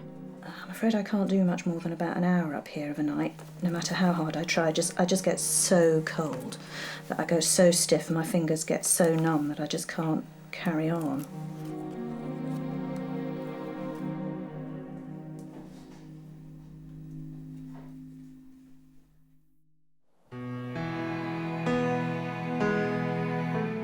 Unlike Ruth's bedroom, it's important the pigsties are warm and draft-free for the comfort-loving pigs. Alex's brother Tom, who has worked as a 21st century tiler, is using a Victorian technique to seal the roof. Well, I haven't used this tiling technique before, which is bedding each one of these tiles on. As it's going on, you can see the benefits it's going to have for the pigs. See, these tiles are going to be kept onto each other as the cement goes off, restricting any draft or any movement of the tiles.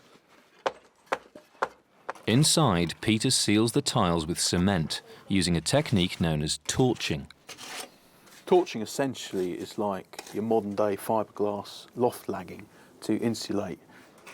All I'm doing is putting mortar on the insides between the battens, and the mortar will curl into the tile, meet up with the mortar Tom's already put between the tiles, and it will form a wind barrier. It will form a key to lock them on so the tiles won't come off.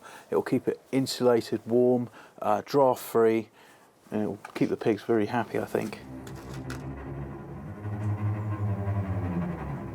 At the cottage, Ruth is preparing a rather gruesome dish for the Christmas meal. Cow's tongue. He's been boiling for ages and ages and ages. Oh yes, he's nice and soft. Here he comes. What I've got to do now is skin him. Just get the skin neat as I can.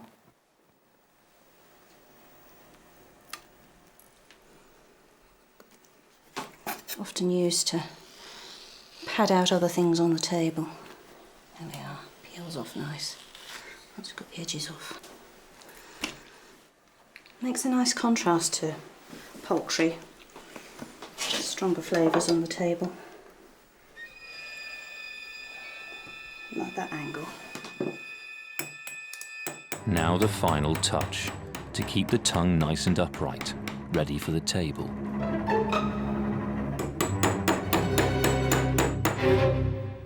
Oh yes, that looks ridiculous, doesn't it? Come on. Come on, Iris. Come on, that's it. Ruth is keen to get the dairy up and running to make cheese and butter. But to do this, they need milk. So Alex has brought in 2 new additions to the farm. This one here, Forget-Me-Not, she's in calf and she'll drop that in May. So we've just got to make sure all of that goes smoothly, drops the calf, it's fine, it's healthy, and we can bring that on. And of course, we'll have a milker then as well. So it's very important that we have a cow, a milking cow, because obviously there's an inordinate amount of dairy that we'd like to do. The one thing it just takes is daily dedication, you know, coming in here 2 or 3 times a day, at least. Cows are kept inside over winter, so must be fed twice a day by the team. Alex has prepared their feed in the machine room. What I've got in today's mix is some sliced roots, but I've also got some of the milled oats as well. But the final ingredient would be some roughage. Because we've cleared out the hayloft and we've now got it stacked with hay, what I'll do is probably just drop some hay down from these chutes here. These shorthorn cows were popular with Victorian farmers as they mature and fatten quicker than the older longhorn breeds. Of course, this increased profits. For the period, these are sort of spot on. They really are sort of stalwart of the British livestock industry in the 19th century. We should check to see what Henry Stevens has got to say about it. In our Bible for the year, the Book of the Farm. According to the Book of the Farm, shorthorns were bred to perfection by the Colling brothers in the early 1800s. And here, Henry Stevens reveals the secret of their success. What he likes to put it down to is what we call inbreeding. Okay, so that's breeding related beasts that have distinctive, desirable features. okay, so that you accentuate those features in the offspring. By the time they'd finished developing the beast, we ended up with a cow which is both a good milker and very good for beef cattle as well. So for us on the farm, it's really the ideal cow. It's what I'd like to call the sort of first real dual-purpose cow, and it was an incredibly popular cow. It was the first cow to make over 100 pounds. But long before genetic engineering, Stevens questioned the safety of playing with nature. According to the manner in which it is directed, it is possessed of great power for good or evil. So that's quite interesting, his comments there on inbreeding and obviously the dangers of inbreeding. Christmas is approaching, and Ina's being prepared for the festive lunch. You've got a tough skin, you have, Ina. She's still nice and warm, which does make the job a lot easier than trying to pluck a cold bird. And she is in nice condition. The skin's really good. If you've reared a beast yourself and then gone through all the processes of preparing it and turning it into the pot, you take time to taste things, to notice flavours and textures, and you just get more pleasure out of eating. I've finished doing most of the plucking, but you always get up these last tiny little fluffy bits that are really hard to pull out, so the quickest way of doing it is just to singe it off with a flame. The farmers all do their bit for Christmas. So Alex heads out onto the estate in search of a tree. So it's a bit of the old and a bit of the new for us this Christmas. As far as the old's concerned, we're going to be getting in some holly and some ivy and some yew, traditional greenery with which to adorn the homestead. But for the new, we're getting in our Christmas tree. And this is a fad that really takes off in the Victorian period.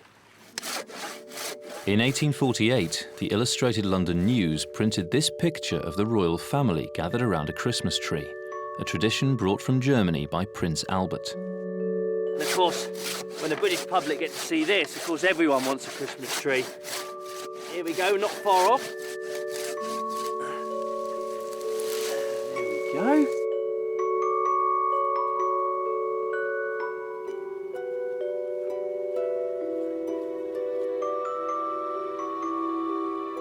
At the cottage, Ina's stuffed and ready to be roasted, using state-of-the-art Victorian technology.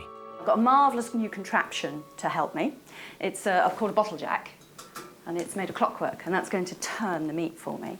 And then this screen around it is often called a hastener, because it reflects the heat back and speeds up the cooking. So it's a bottle jack and hastener. Like in a kebab shop, when you see that heated grill, and then there's the kebab twists in front of it. That's how we always used to roast meat, in front of a sheet of flame.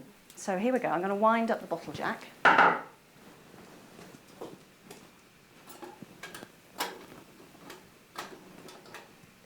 And then if I started off by giving the meat a little twist just to get it going, and you should hear it click, and then it'll turn back the other way. There we go. Now all I've got to do is move it round, and I should be able to come back to it not too often, leaving me space to do the rest of the cooking.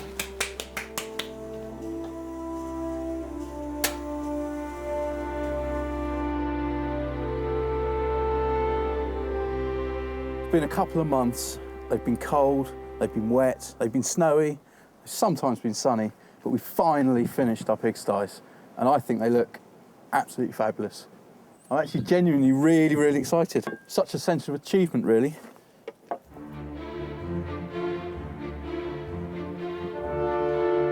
But before the pigs can move in, the sties must be approved by the landlord of the Acton Scott estate, Thomas Acton. Good afternoon. Afternoon.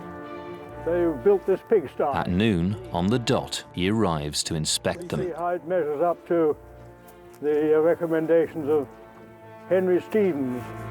He comes equipped with the Victorian Farming Bible, Henry Stevens' Book of the Farm. For a breeding sty, each apartment should not be less than 6 feet square. Lucky we made that one slightly bigger. Shall we measure them? We might want to measure them. What have we got there? 2, Feeling a bit nervous at the moment. 5 feet, 6, and another foot there, 7. So the sties are big enough, but what about their living quarters? And the floor consists of bottles in the floor. I think it could be very comfortable for the pig. So do you approve, Mr. Acton? Well, I think it measures up to what Henry Stevens suggests. Yeah. It looks very well built, extremely solid, and fits in well with the other buildings around it. With the Acton seal of approval, the final job is to lay a stone carved with Thomas Stackhouse Acton's initials. 2007. 106 years late, but... It's quite as heavy as it looks. What do you think of the stone, Mr. Acton? I think it's slightly tilted. The pigsties or the stone?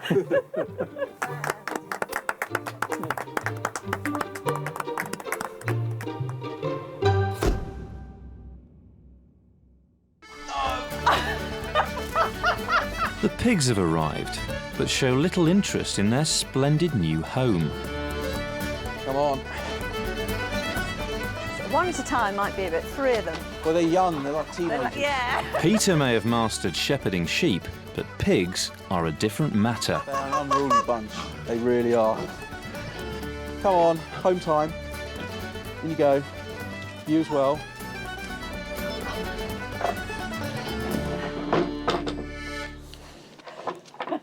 These are our sort of teenager Tamworth pigs, and they're our first addition to these pigsties. They're really good for their bacon. They're the most attractive things, aren't they? I mean, as pigs go, Are you I saying think that they're the because they're prettiest. ginger? Because they're ginger. Oh, thank you. Yes, yes. Can't possibly be more gorgeous than ginger, can you? No.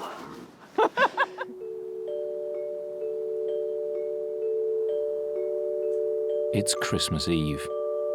Ruth is putting the finishing touches to the decorations before tomorrow's meal. Nowadays, many people put trees up weeks and weeks and weeks before Christmas, and you have this huge long run-up. But the Victorians didn't. Christmas trees came in very much at the last minute.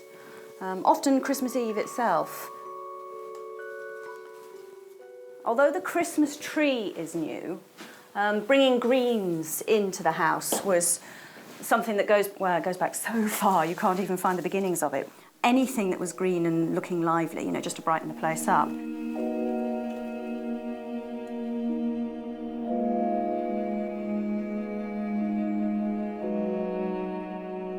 As evening falls, Clumper transports the farmers to the Acton Scott Church for the Christmas carol service. It's a chance for Alex to show off his new driving skills. It's cold on my hands, this. I'm going to have to knit you some granny gloves. Yeah. Yes. Do you want to borrow mine? No, I'll be all right. Sure. I'll be all right until we get to the church. Okay. I mean, I imagine the church back in the late 19th century would have been brimming with people. I think Acton Scott had something of 150, 180 people used to live at Acton Scott. Within this And now parish. you're looking at a handful. Yeah. Good boy.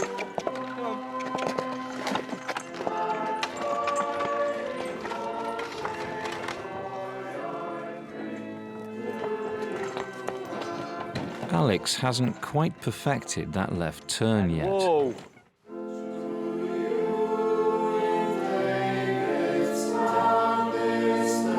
In the 19th century, the Industrial Revolution brought great change to the British countryside.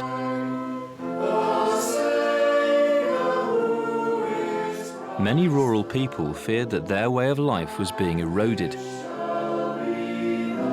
So Christmas saw a resurgence in popularity as they sought to maintain a sense of tradition.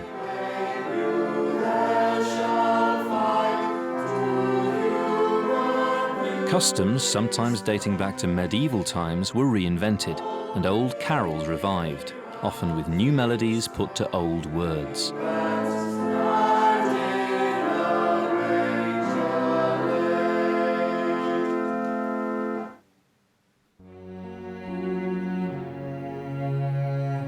Happy Christmas. Thank you very much. It's Christmas morning. Before the guests arrive, it's time to exchange presents. Who's a lucky boy? Oh. They are superb. Where? Oh no, I was just going to say, where are the lederhosen? Until the 1850s, Christmas presents were usually just given to children. But with the creeping commercialism of the late 1800s, adults too began exchanging gifts, though often they were homemade. I feel like I'm 2 years old again. Yeah, this looks suspiciously... Well, for me, it sums up Christmas. Looks suspiciously book-like. And I know you like it. I do like books. Oh, it is a book. It is. Oh, fantastic! Christmas Carol. Charles Dickens' A Christmas Carol, published in 1843, coincided with the inventions of the cracker, the Christmas card, and the popularity of the Christmas tree. It just sort of captures the mood of everything everybody was thinking about Christmas. It just sort of like hits the crest of the wave and catapults the whole Victorian ideas. The Victorian Christmas in a nutshell, really. Family, celebrations, charity, all in one place. And the sort of nostalgic element to it as well, and the sentimentality of it all. Happy Christmas. Yeah. Happy Christmas. To Dickens, Christmas was all about feasting and getting together. It's late afternoon, and with the animals tended to, the team settle down for Christmas lunch, joined by friends and neighbours. And a very special guest, landlord Thomas Acton's son, Rupert. Visitor has arrived. Mr. Acton Jr., please come through. Alex. We've prepared you a seat here at the end of the table. Thank you very much. Thought you wanted to take I've bought you a Christmas card and a small gift. Ooh! Brilliant. Wonderful. Oh, we like presents. I'll give the card to you, Ruth. Oh, isn't that lovely? So what do you think of the free-range turkey? Tastes very happy. Very happy. Happy meat. Definitely. Happy meat. How free range was it? Very. Yes, mostly Extremely down the free range. lanes, Tell us next about door that. fields. Tiny bit for you.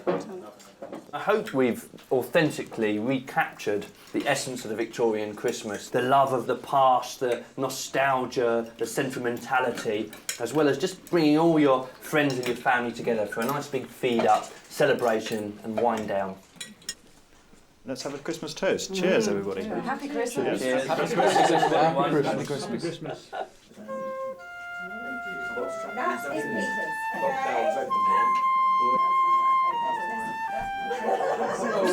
Whoa. Sorry. We haven't touched the tongue. It's a shame not to try it. It really would. Okay. Step up, Peter. Almost looks like a Carpaccio tongue. It's a bit like pastrami and Parma ham. What do you think? That's lovely. It was just like quite a dry steak. What a fine way to go, eh? Being appreciated by people. Here we go. Anybody else? Yes, please. I'm glad you're doing this, not me. Christmas pudding is uniquely British and central to the Victorian Christmas feast. Way, here we go. Watch out, watch out. Oh, yes. Now that is Christmas pudding. Steaming Fantastic. pudding. Wow. Can I help somebody do some Christmas pudding? Pillory.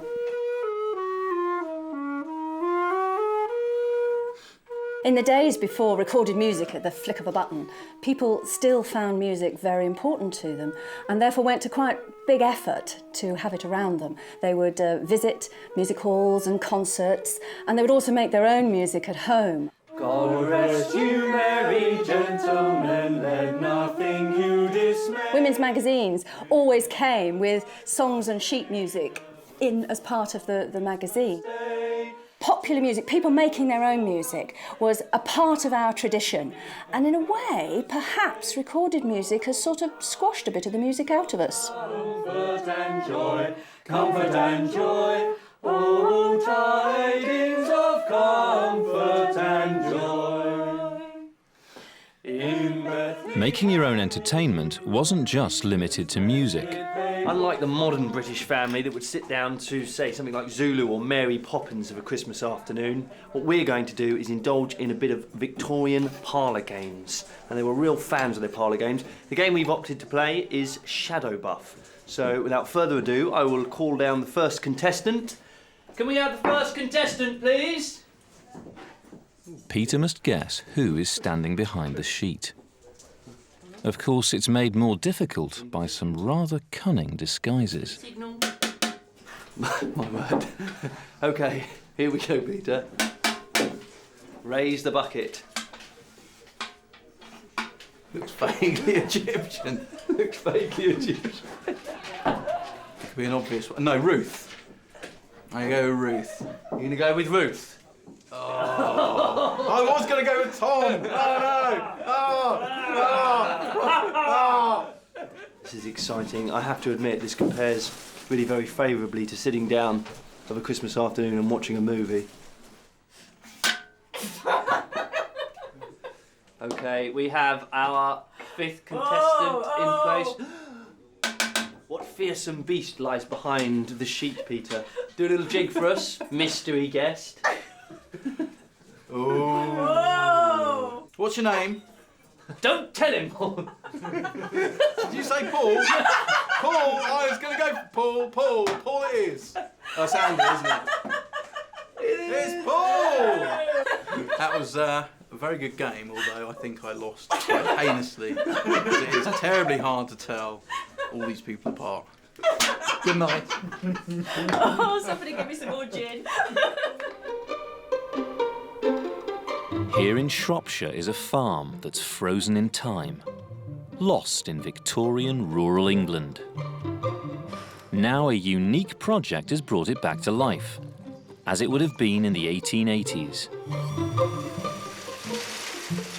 A time that saw a revolution in British agriculture. Centuries-old skills were under threat from industrialised farming. It was the crossroads between the old and the new. Well, I'm just trying to keep this thing in a straight line. For a full calendar year, Ruth Goodman, Alex Langlands and Peter Ginn are reliving the life of the Victorian farmer. Doing my back, this really is. 4 months into the project, they've planted a wheat crop in a long-abandoned field. Spent weeks restoring their cottage to its former glory.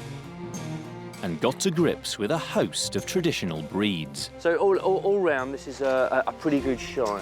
Now it's January, and the farm needs emergency repairs.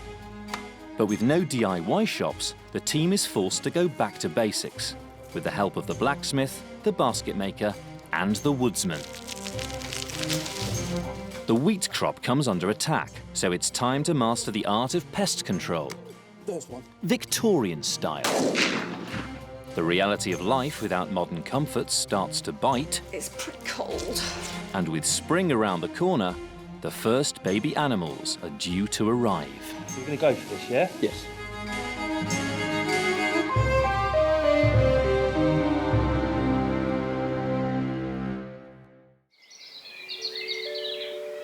It's New Year on the Victorian farm.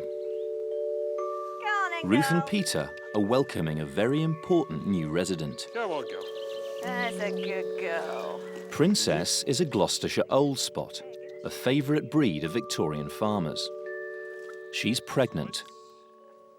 The team is hoping she'll produce a litter of piglets in a few weeks' time. Enormous bucket of swill waiting for you, lady.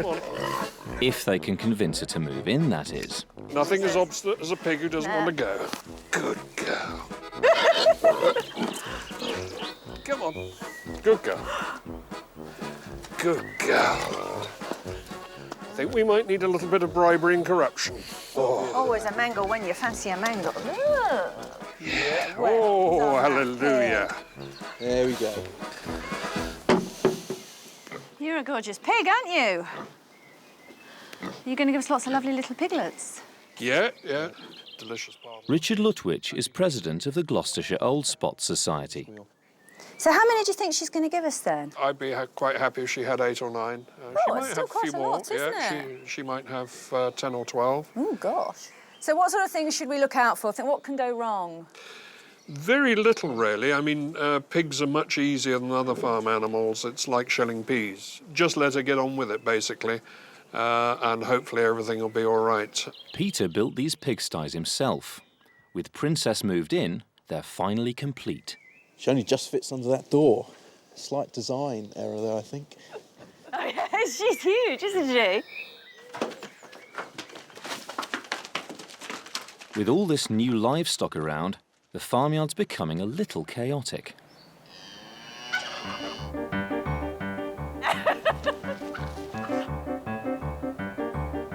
Come on, you two. Out. Come on, get away. Mind that duck, Ruth. The real troublemakers are the pigs. If the doors are open, the pigs get out. They either frighten the cows, hello, or they eat the eggs. They get into the nests and eat the eggs. So Peter's set himself a major new challenge. What we need to do is we need to devise a way of controlling our stock. So we've got our farmyard, we've got our stack yard, and it makes sense to divide it in half. So essentially what we need is a fence. And then these guys can be free to run around without interfering with the cows and the ducks and what we're working on. In the Victorian countryside, you couldn't necessarily buy a ready-made fence from a shop. Peter is going to have to make one from scratch. He's called in expert Ruth Goodman, one of the handful of people alive today who studied the craft of Victorian woodsmen. Together, they must track down the right tree to make the fence. Right, well, what we're looking for is some oak, an oak tree which will provide the main gate post, and then some smaller logs that can be split to make the post and rail fence. In the 19th century, estates could make big money from selling their timber, so woodland like this would have been carefully managed. What sort of thickness are we looking for? Well, we want something that's manageable by hand, not too big. We're not trying to fell a valuable big tree that could be sawn up to make furniture or for boat building, that kind of thing, the Victorian period. If they allow a fairly straight one like this to grow big, then it becomes something, it's almost like money, an investment almost, money in the bank. Damien's very picky about his trees. And there's this one here. Yeah, but that's a bit too small. A little bit bendy. This one here is a tiny bit small, a bit oval, it's a bit sinuous. How about that one? There's another one up there. Well, there's one up here which would be a good tree to use because it'll never make a brilliant timber tree. So with any luck, we might be able to get it down. So all in all, this is our tree. Being very careful not to hit the ground. The first stage is to square off the base of the tree with an axe ready for sawing. Okay. We have problems, we'll use the axe to start it. Now that's all right. You're going to need to go a little bit to your left, slowly. Don't push the saw, just let it glide itself in. A bit like rowing the Atlantic. A little bit like rowing, yeah, it is, isn't it? If I did this regularly, I wouldn't be as fat as I am, because you don't see many pictures of fat Victorian woodsmen. The falling tree could easily get snagged in the dense branches of the forest, so Peter and Damien try to make sure it falls into a gap. To do this, Damien makes a triangular cut, facing the path they want the tree to take. And this is going to encourage the tree to fall in the direction we want it to go. That's certainly the theory, and I hope the theory's correct. Then it's back to sawing the other side to meet up with the cut.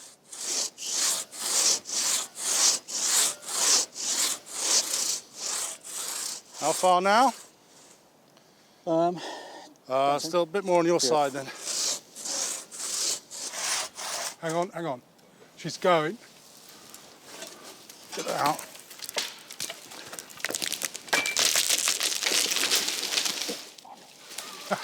That's what we were trying to avoid. Oh well. That's what we were worried about, and we didn't quite succeed in making it go where we wanted it to. Now what we've got to do is get it to go that way. If we have the smaller axe, then we'll cut the hinge on that side. So at the moment, Damien's just going to chip away and hopefully it will roll round the tree and fall down where we want it to go. Can you come here and give us a push? Oh, go on, you bastard. This is what we need a pole for now. Have we got any poles around here?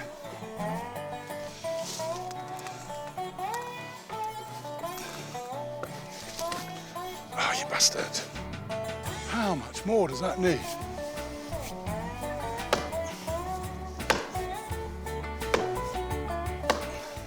Hear it moving now?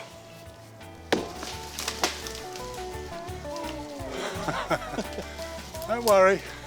Yeah, it's going.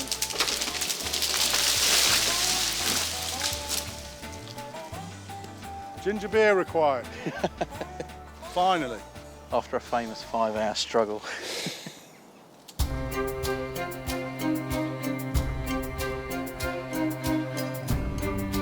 Back in October, Alex toiled for weeks to sow a wheat crop in the farm's long-abandoned field. But now the weeds have been conquered, there's a new enemy to face, of the feathered variety.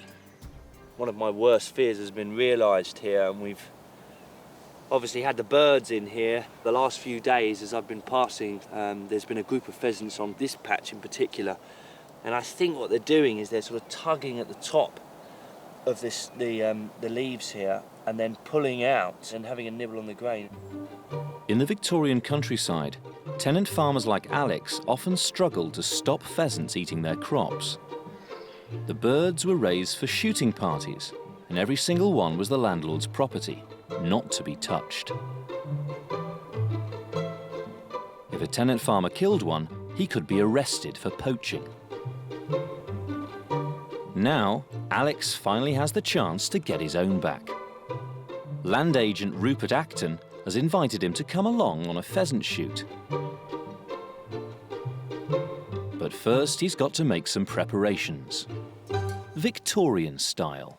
Well, one thing I've really noticed over the past couple of months, it's been so wet that the ground is just like a morass. There's just mud everywhere, and my boots have been getting soaking wet. So what I've got to do is get them waterproof, because we've got a big day coming up. We've got the shoot. Alex is using a 19th century shoe polish recipe containing beeswax, tar and tallow, a form of beef or mutton fat. Now, I've no idea as to what quantity I should be putting in here, but I'm going to do it by feel. So the first thing to go in is the beeswax, which has melted down nicely. I know that we're going to really want more tallow in. That's having an interesting effect, actually. That's almost sort of turning like a paste in there already. Give that a bit of a stir. We just do that. Now this is great because it's actually turning into a sort of dark tan boot polish here, and I think it's wet enough, or at least it's warm enough to start to apply to the boots. The moment of truth. Let's get it on there. That's going on really thick, actually. I can see the beeswax. I'm going to really work it in. I'm very excited about the shoot. In the late 19th century, shooting parties were getting bigger and bigger. There's more game about, so the friction between gamekeepers and tenant farmers was at its peak, and it's perfectly understandable, really. You know, if there's birds out there and they're eating your crops, you're going to want to obviously find one for the pot. In the forest, Peter and Damien are dividing the tree into logs. After the exhausting task of felling it, now comes the real challenge. Good lad. Well, the chaps are going to need some help lifting these logs out of the forest, and who better to do it than Clumper? It's the first time he's ever had a go at this. It's called tushing, basically dragging or skidding a log out of the forest. So, as I say, it's his first time. He's not too sure about the environment, but let's see how he gets on. One log ready to tush. Ooh, yeah. Whoa, whoa, whoa, whoa. We'll give him a little go. Gee up, come on. Okay, you're against the tree. 2, 3. This log weighs around 300 kilograms. That's the equivalent of 3 baby elephants. That's it. Good boy. He's going well, isn't he? He is. It's not as if it makes a difference to him uphill or downhill. No, he actually quite likes sort of getting stuck into it. Come on. Last bit of hill. Come on, boy. And he just makes these things look like matchsticks. I struggle to walk at the pace that Clumper tushes uphill.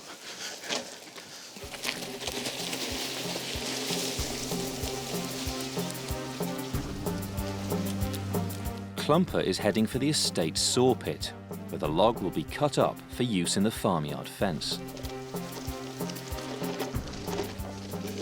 Good boy. Come on, keep coming, keep coming, keep coming. And whoa, he's done very well.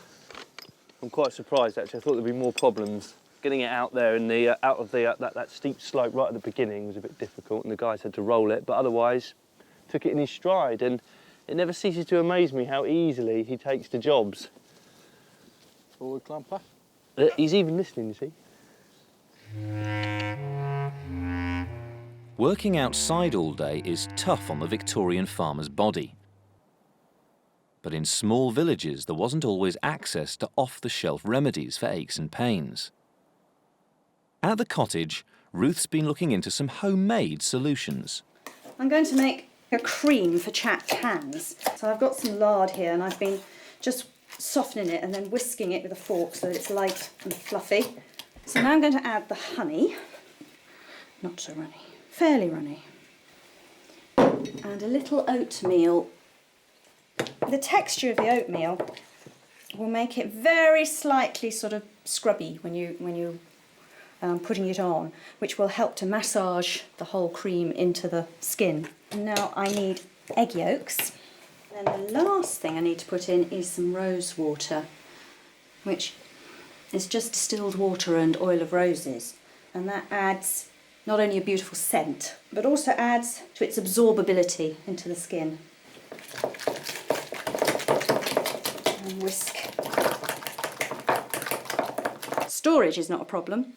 Because of all the fat in it, I just have to pop it in a jar, pop a lid on it. It'll keep 3, maybe 4 months with no problem.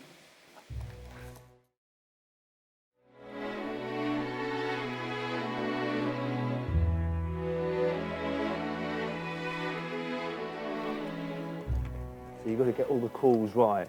Yes. Okay. But there are probably a few more wood. The day of the pheasant shoot has arrived.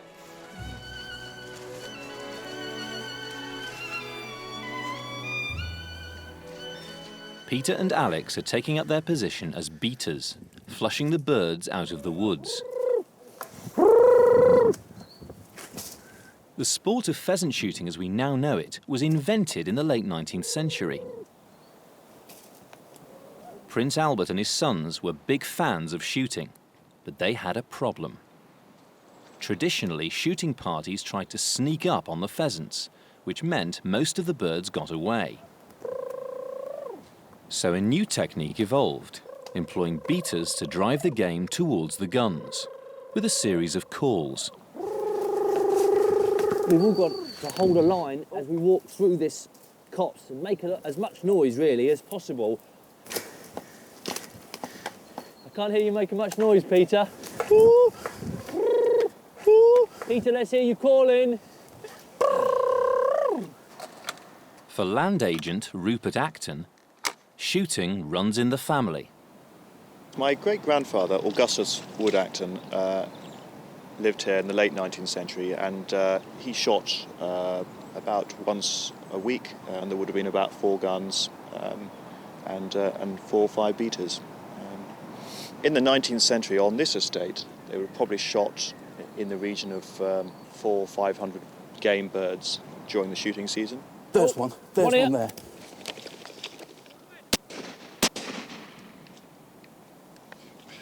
Too much talking. The swampy ground will give Alex's waterproofing efforts a stern test.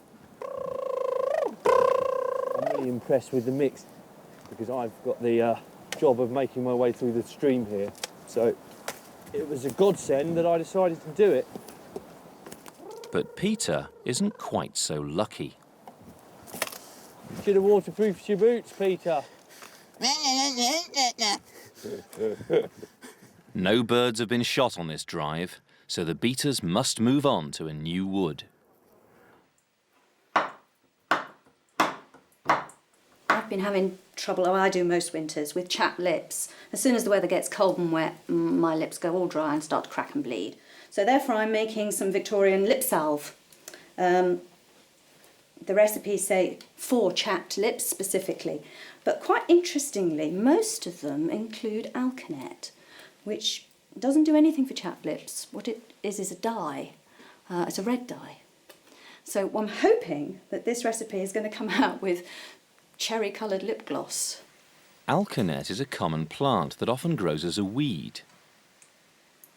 You can use any part of the plant to get some colour, but the root is where the majority of it is.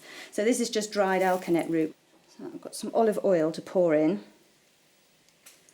What I'm going to do is put the alkanet in the oil and pot it on the range just to warm through, and hopefully the colour then will infuse within the oil.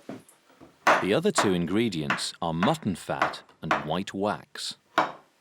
The 2 have got to be melted together, and the alkanet has done the most fantastic colouring job. It's really done its business, isn't it? If that's not red, I don't know what is. So that's my wax and mutton fat melted, and that goes in with that lot.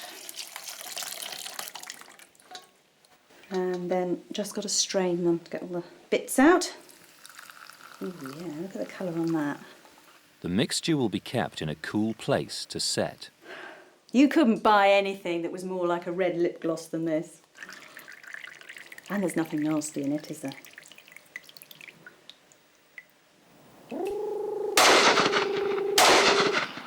The beaters have moved on to a new wood. Peter's encouraging the birds to fly away from him and towards the guns. Oh.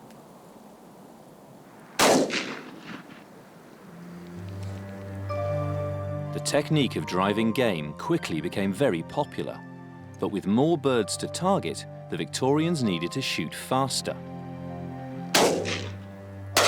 Traditionally, loading a gun was a fiddly process, with gunpowder and shot pushed down the barrel.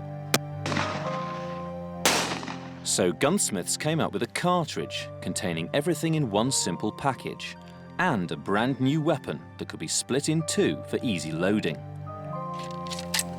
Reloading time was cut from minutes to seconds, and many more birds could be shot.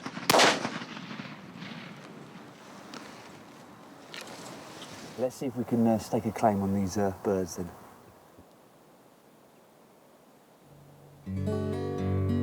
A nice change from farm work. Yes. Yes, I have to admit. With the pheasant shoot over, the beaters have been rewarded for their hard work.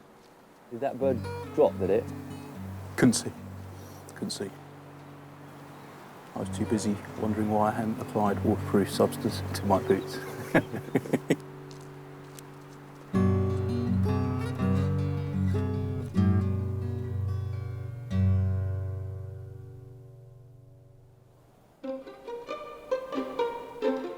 It's February. With fewer pheasants around, the crop has a chance to grow.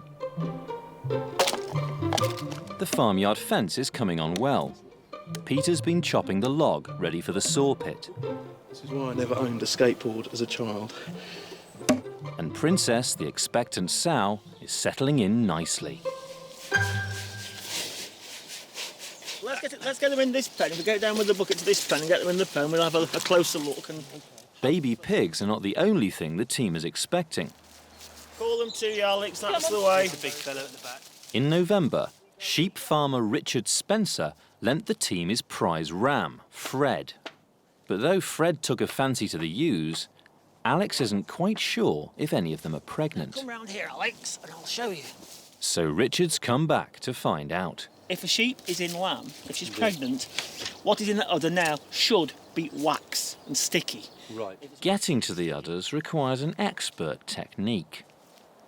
You're going to put your knee in the shoulder so she can't escape, and you're going to put your hand under there, find the teat, and get some wax out and tell them she's in lamb. Right. I'm stuck.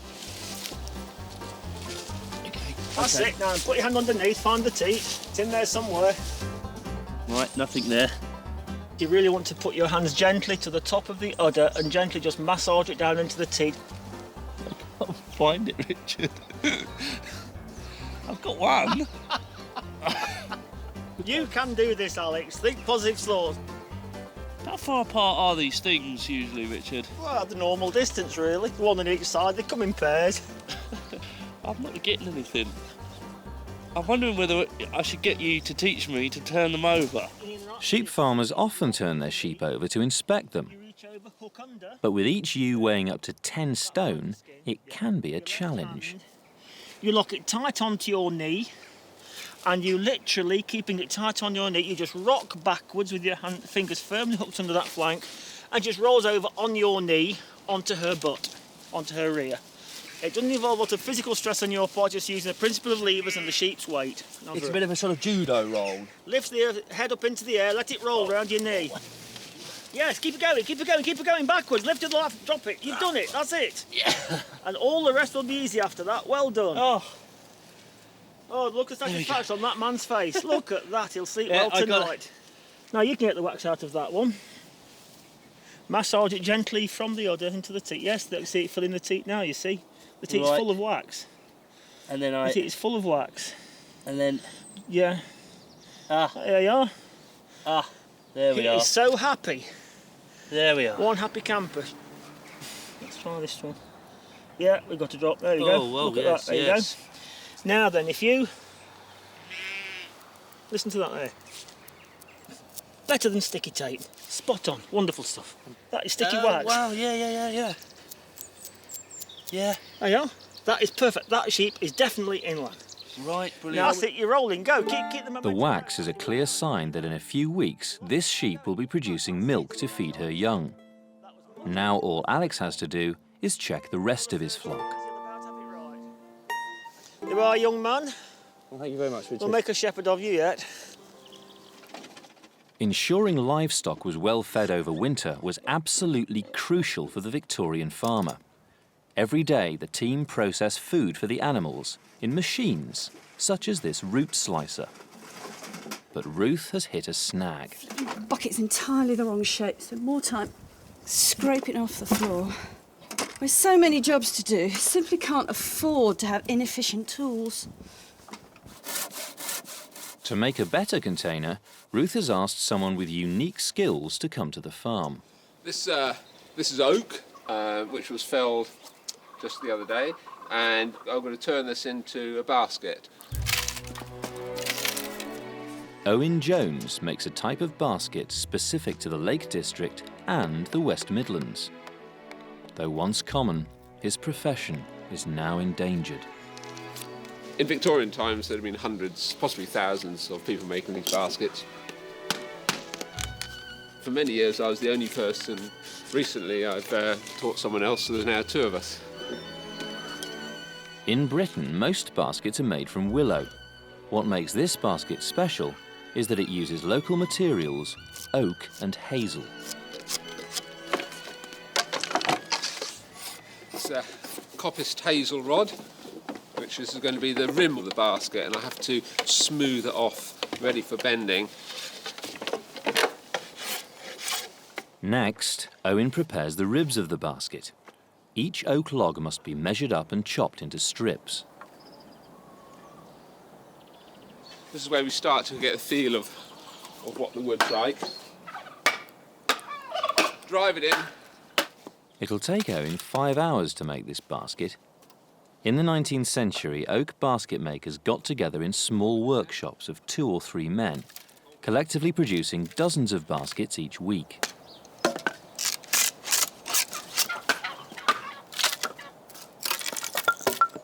As I'm splitting now, working it down, there is a potentially problem that it can start running off or running out to one side. So I can control that by which way I pull the throw, either pull towards me or push against. Once the oak's been cut to length, it's placed with the hazel inside a boiler. When it's finished, Owen's basket will make processing food by hand a much easier task. But on the estate's home farm, Alex and Peter have discovered a brand new way of making food for their flock. OK, engage. OK, engaging now. Throughout the 19th century, the machinery of mass production was making its way onto farms. Excellent. This system of belts and pulleys is over 150 years old.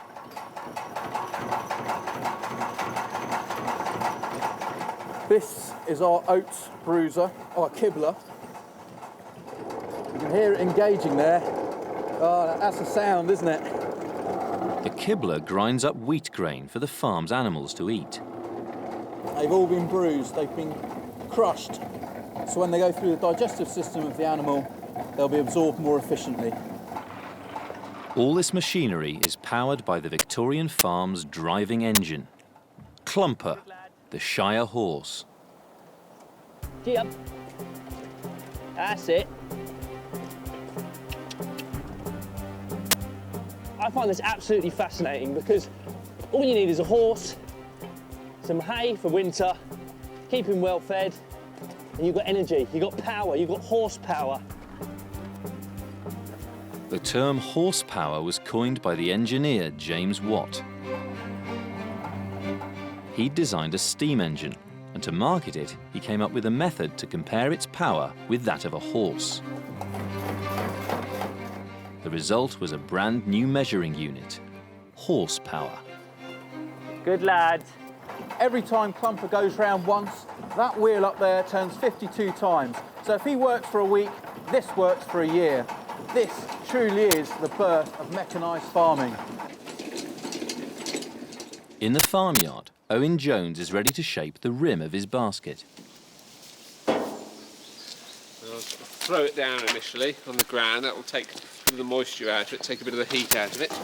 Hopefully this will bend nicely. I'll put the butt end in first. Be careful around the curves so it doesn't kink.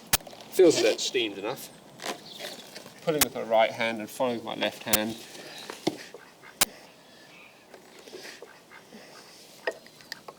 On the diagonal again. Yeah, I'm happy with this one. This looks pretty good. Next, the oak is removed from the boiler.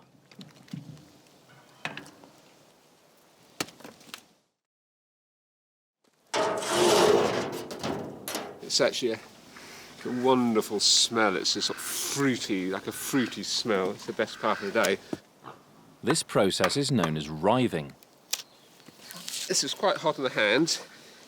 Sometimes you get to a point where your hands start burning, and then you have to knock them on your knees, and that cools them down. The simplest way of doing it is this way, and you're pulling it down. It's a feel thing. This is really good stuff. It's quite tough stuff. I can leave it quite thick and bend it like that, so that'll make good strong baskets. The material is now ready for the final stage. Starting to weave the basket now.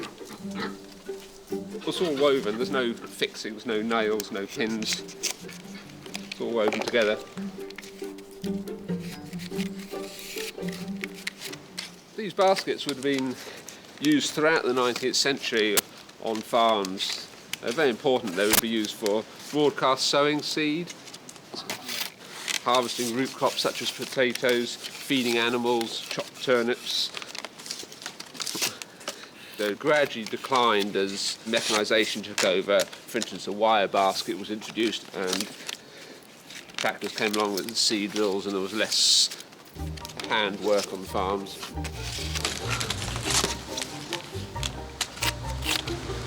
Wow! God, that looks fantastic.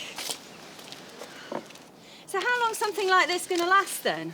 This basket can last for decades. In fact, Really? I have repaired baskets. I occasionally get them to repair, and they've been 50 years old. Wow. Some of the strips go and I can just weave them. Gosh, back in talk again. about environmentally friendly. Something that you can use for 50 years and then get repaired and carry on using it. Yes, and then you can use it kindling for your fire. Fantastic. Oh, isn't it beautiful? That is just a really, really beautiful thing. They give you many years of service, and they're really strong.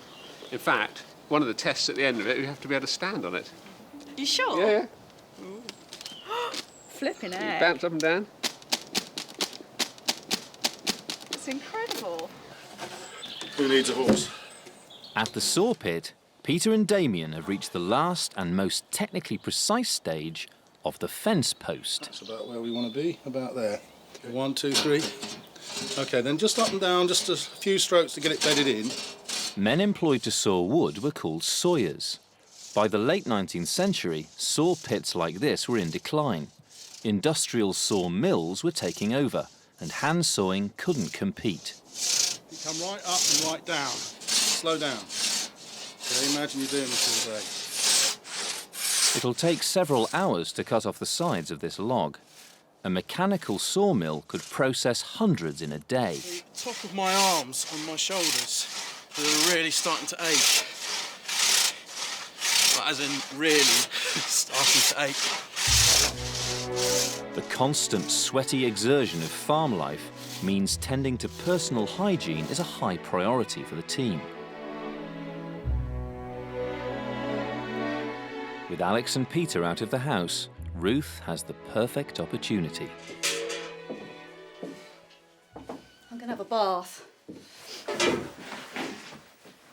People in this period felt that washing was seriously the underpinning thing about keeping yourself healthy, despite the fact that it's actually really difficult in this sort of situation to do.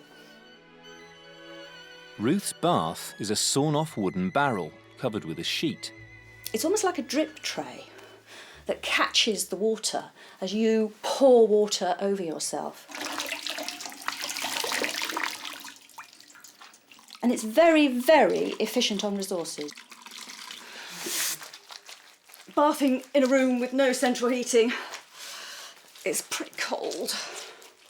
A lot of people have the image of a Victorian bath being a large tin affair that you can fill up with water and be submerged in up to your neck. But most people in the country who didn't have spare money managed in this sort of shallow tray with wiping yourself down, soaping yourself all over and pouring water over you. So somewhere between a shower and a scrub down.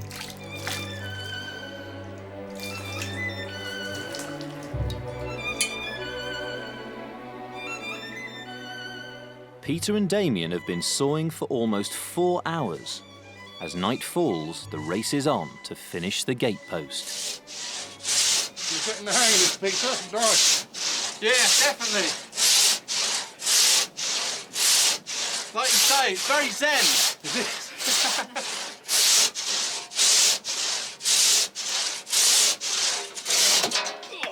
Wedge always falls on the head of... Okay. This is our third side of our post.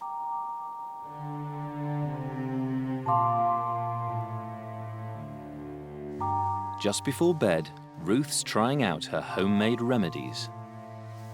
So this is the hand cream I made earlier with rose water and lard and oatmeal. And it definitely helps. But I don't think anything would, completely protect your hands from the amount of cold water and hard work. And this lip gloss, however, is absolutely fantastic. There's one more hygiene challenge that Ruth must tend to. I'm just making up some more sanitary towels. Back in the Victorian period, of course, you couldn't just nip down the shops when you needed such supplies. You have a bag which can be washed, and then you stuff it with something absorbent. So, for example, if there was a load of nice dry moss outside, I might use that to stuff the bags with. And you just pop whatever it is you're going to stuff inside the bag, and there you go, one sanitary pad, and that sort of sorts out that monthly problem. It's often these sort of intimate little details about people's personal lives that I find most fascinating. History's full of all the big stuff, but, the details, the day-to-day, just how you manage, often gets forgotten and left by the wayside.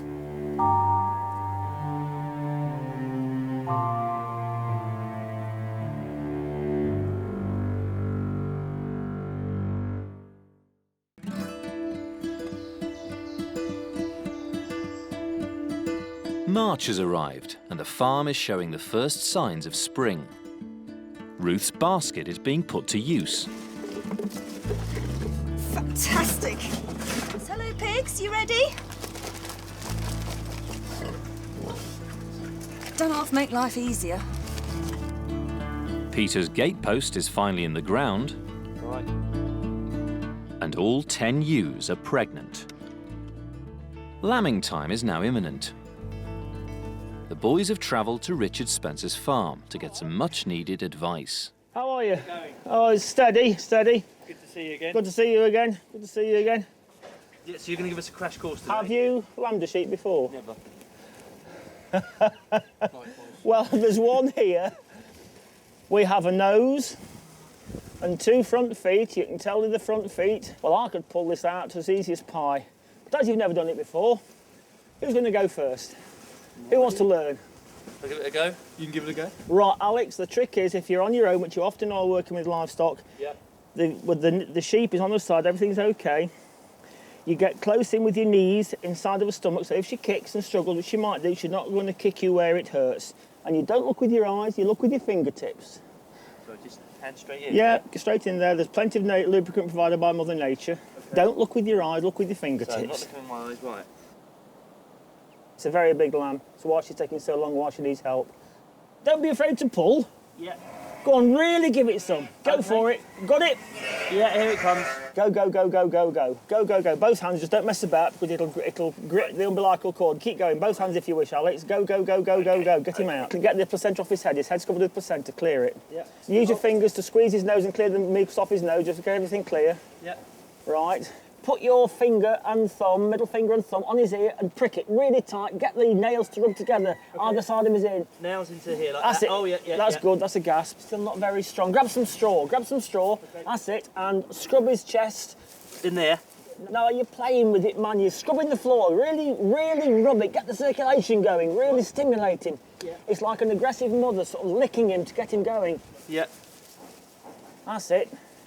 That's the first lamb you've actually delivered, is it, Alex? That is the first lamb I've ever delivered. That's fantastic. Look at him. You also check that there's milk there, look. It's important. That's it. Yeah. Perfect. All over me. Yeah. Yeah. Wonderful. See if that works as well. Oh, spot on. Got you. Oh, absolutely wonderful. Absolutely wonderful. Now we've got this sheep with a healthy lamb. Oh, look at that, it's suckling well. Just pen her up so that no other sheep comes along and takes the lamb away from her. Anywhere you like, up the wall side. Use the corner of the wall there to wedge the end of the hurdle against. It won't move away then.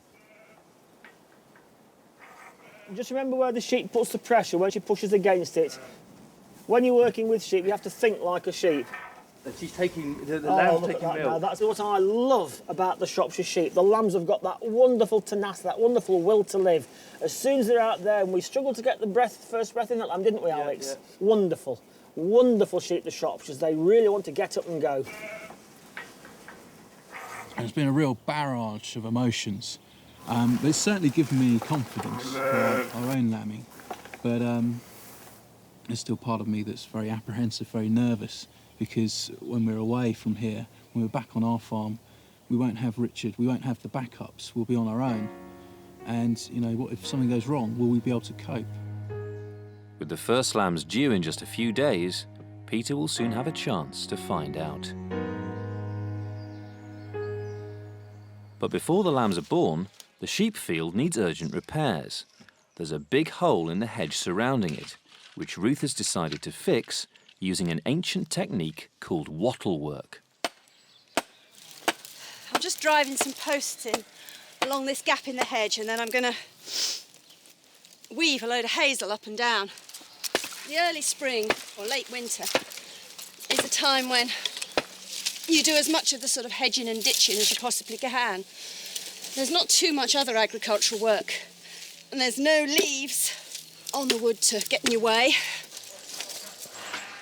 I expect the vegetation just to sort of grow up around this bit, so this should solve the gap for the next 20, 30, 40, 50 years maybe, if I'm lucky. To test her repairs, Ruth's drafted in the farm's most consistent escape artists. Jump through.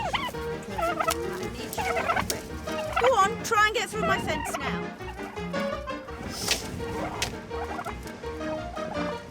Well, it's only a very quick bit of emergency fence mending, but I think that'll do.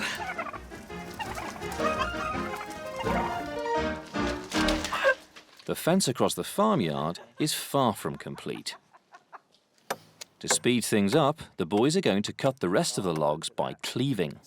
We're putting in wedges that's forcing the wood apart. I mean, there's no question about this being 1,000 times quicker than sawing. It's a rough and ready form of fencing. It's got to be functional. It doesn't necessarily have to be pretty. A bit like us. Play the wedges. Oh, look at that, it's just gone. There we are. Yeah, I think the key is putting the axe in at the start and dictating how it's going to split. I think the key is after we've done the job. If only you were so smart before the job, Peter. Back in the farmyard, the quartered logs must be cut down by 2 feet. That's good. How big's 2? I will use my Victorian measuring stick. This is a foot. From elbow, there we are, to that knuckle there. So if I mark that up there, to there, it's this mark here.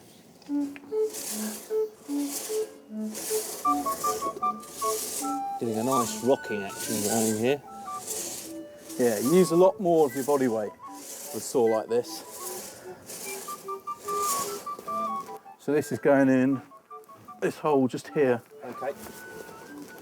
It's still going. Look at all that water coming out. The fence needs a gate, and a gate needs hinges. On the farm's estate, there's only one man for the job. John Herbertson is the local blacksmith.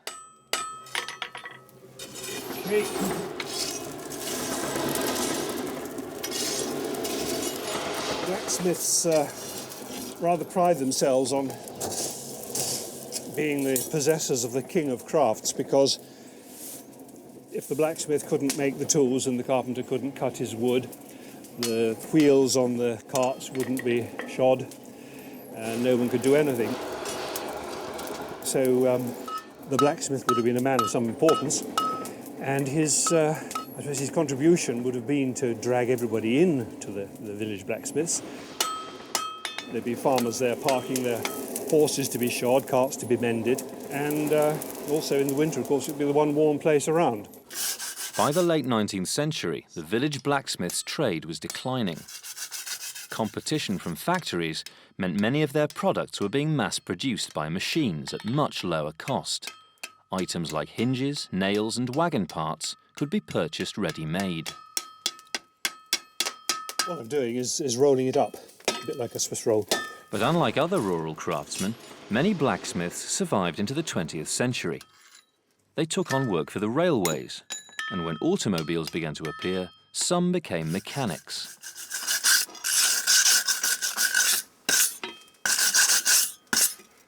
Hi John, have you finished the hinges? Yes, I have. It's done now. So the gate will open that way. That's absolutely perfect. Thank you very much. I'm very, very impressed. The fence is almost finished, but before they can complete it, the team have a new problem to tackle. The wheat crop is once again under attack, not from pheasants this time, but from rabbits. Just like game birds, rabbits were the property of the landowner. For much of the 19th century, it was illegal for tenant farmers to kill them. So Alex has decided to take matters into his own hands, in the style of a notorious figure of the Victorian countryside, the poacher. Going out on the pheasant shoot was very much something we did with the land agent, but catching rabbits like this is something that you do as a poacher, you know. You certainly wouldn't want to let the land agent know about this. Doug and Bob Jones are a father and son team. They've been catching rabbits in these hills for 50 years, using ferrets. Net this all. What you do is you net up all of the holes, and then you put the ferret in. And we've got a Jill, which is a female ferret. She runs around, and of course she puts the fear of God in the rabbits. They shoot along the burrows, and they come out, and these nets are designed in such a way that as the rabbit hits them, it traps them behind. Poaching was widespread in Victorian Britain, and the authorities took a very serious line. Game laws throughout the 19th century were incredibly strict. Police were issued with stop and search powers, and this was an enormous bone of contention amongst the working classes.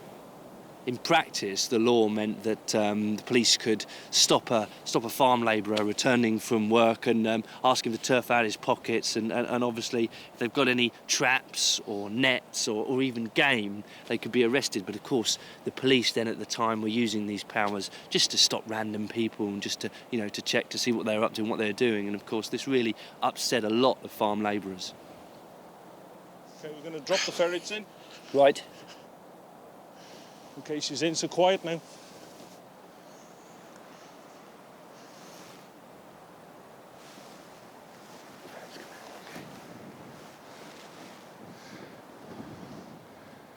The ferret looks in every burrow until she finds a rabbit. If there's none to be found, she'll reappear. Just seen the ferret just stick its head out. Nothing here. Boxer? Boxer. Okay, we'll move on. Move on to the next. Move on to the next one? Yes. With dozens of warrens in these hills, there are plenty more to try. It's a bit of a hit and miss affair, really, and you don't really know where they are.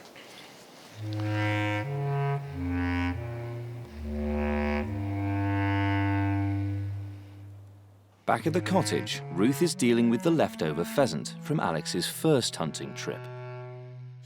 We had them roasted the other night, but there's quite a lot of meat left on them. I've got here a book about how to cook with leftovers. It's called The Family Save-All, and it's marvellously thrifty, and it's full of really interesting recipes. This recipe here is for pheasant, hashed pheasant. Waste not, want not. Not only a Victorian saying, but such a Victorian moral. So many people going hungry, and the idea of wasting good food appalls people. If you were a person with not very much spare money and you lived in London, for example, there were any number of shops where you could buy food leftovers, which would be collected from places like hotels or gentlemen's clubs, places like that. And for very, very small amounts of money, you could buy such leftovers and take them home and make a dinner out of them. After stripping the bones, Ruth makes a stock in which to stew the leftover meat.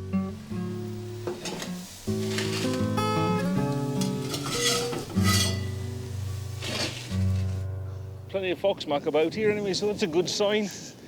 He doesn't hang about for nothing. No, he doesn't, does he? At the second rabbit warren, hopes are running high. See how she gets on? Can we have some quiet now, please?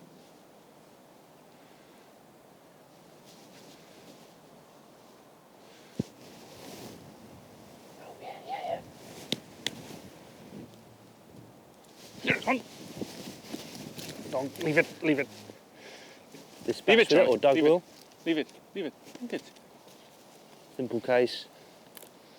What we don't want to do is just broken the neck. It's a start, but they're hoping for many more rabbits. Okay, I'll put her in lower down.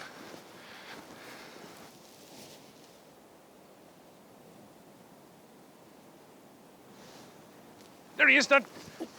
Good dog, Charlie. Good dog. All right. Good dog. That'll do. Dead. Right. Leave it. Leave it, leave it, leave it. With the warren exhausted, the final total is 6 rabbits. And they're quickly put to use back at the cottage. What I'm going to do is a pudding, a rabbit pudding. It's a very rural dish. Suet puddings were an absolute staple for many a Victorian family, particularly at the bottom end of the social scale. They're cheap to make and they're very filling, and they're easy to make nice. You'd only need the tiniest touch of flavour and that goes right through them. Now, my pieces of rabbit are to be browned. That's just sort of lightly fried in a little bit of butter. So I'll just lay my pieces of rabbit in carefully. Now for the suet crust of my rabbit pudding, I've got to make suet crust pastry, which is just flour, a little water and some fat, suet fat. Now you need about twice as much flour as fat. This isn't posh cooking by any stretch of the imagination. This is simple food, quick to prepare, keeps you going no matter what the weather.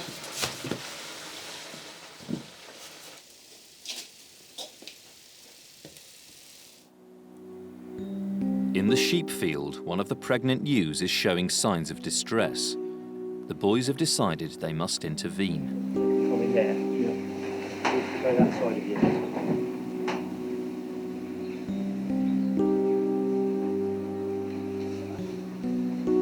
Get her down. We'll go that way. Well, Get her down. We'll shoot the back leg. Ah. Right. So we're going to go for this, yeah? Yes.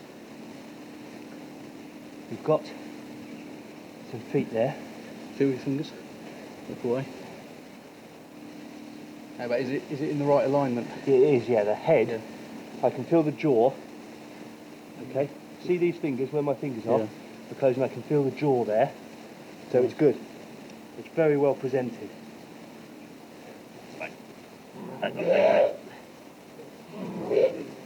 All the way up. Oh. Right. That's it. Lovely. Lovely. See it, wipe it down, then its nose, mucus in its mouth, that's it. Is it breathing yet? Is it breathing? Yep, yep. That's it, get some hay on it. Give it a rub straw, that gets the circulation going. Yep. Just pinch its ear, there. Oh, yeah. Yep, that's moving. It's alive, it's alive. Yeah. Great. There we go. Yep. I'm inclined to get some water to her, get her penned up. Get her penned.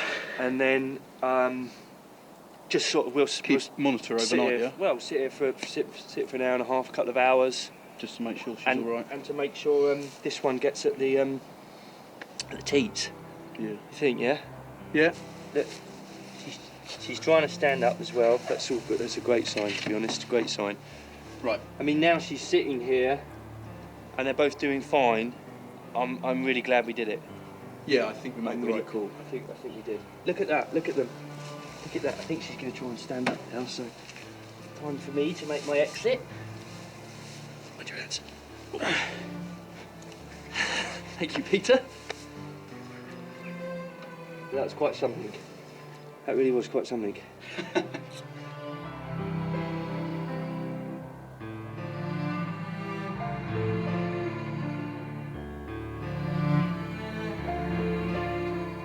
That's fantastic, Ruth. Delicious. This is your rabbit, this is. Right.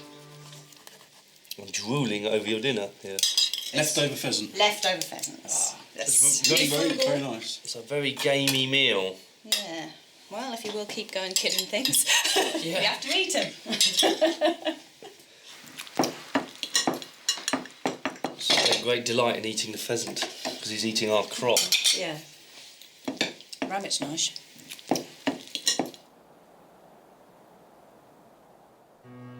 The farm's first lamb is doing well. And a little while after she was born, her mum gave birth for a second time. Shropshire sheep can often have twins or even triplets. With the rest of the flock due to give birth soon, the farm's population is set to explode. Just in time, the boys have finally completed the farmyard fence. Having felled the tree, sawn the gatepost, cleaved the rails, and hung the gate with the blacksmith's hinges, it's now time to put their work to the test. Well, we've finished our post and rail fence that divides up our farmyard. John the blacksmith and Ruth have come to inspect it, and I'm going to let out the pigs, Alex is going to let out the cows, and hopefully never the twain shall meet. Come on then, you two. Out you come. There you go. Seems to be working really well. I think it's a fantastic fence. I think for me it just completes the farmyard now. Like everything is done. Yeah, they all look really sturdy, these posts. They look really good. Well, they are all sturdy, apart from the M1.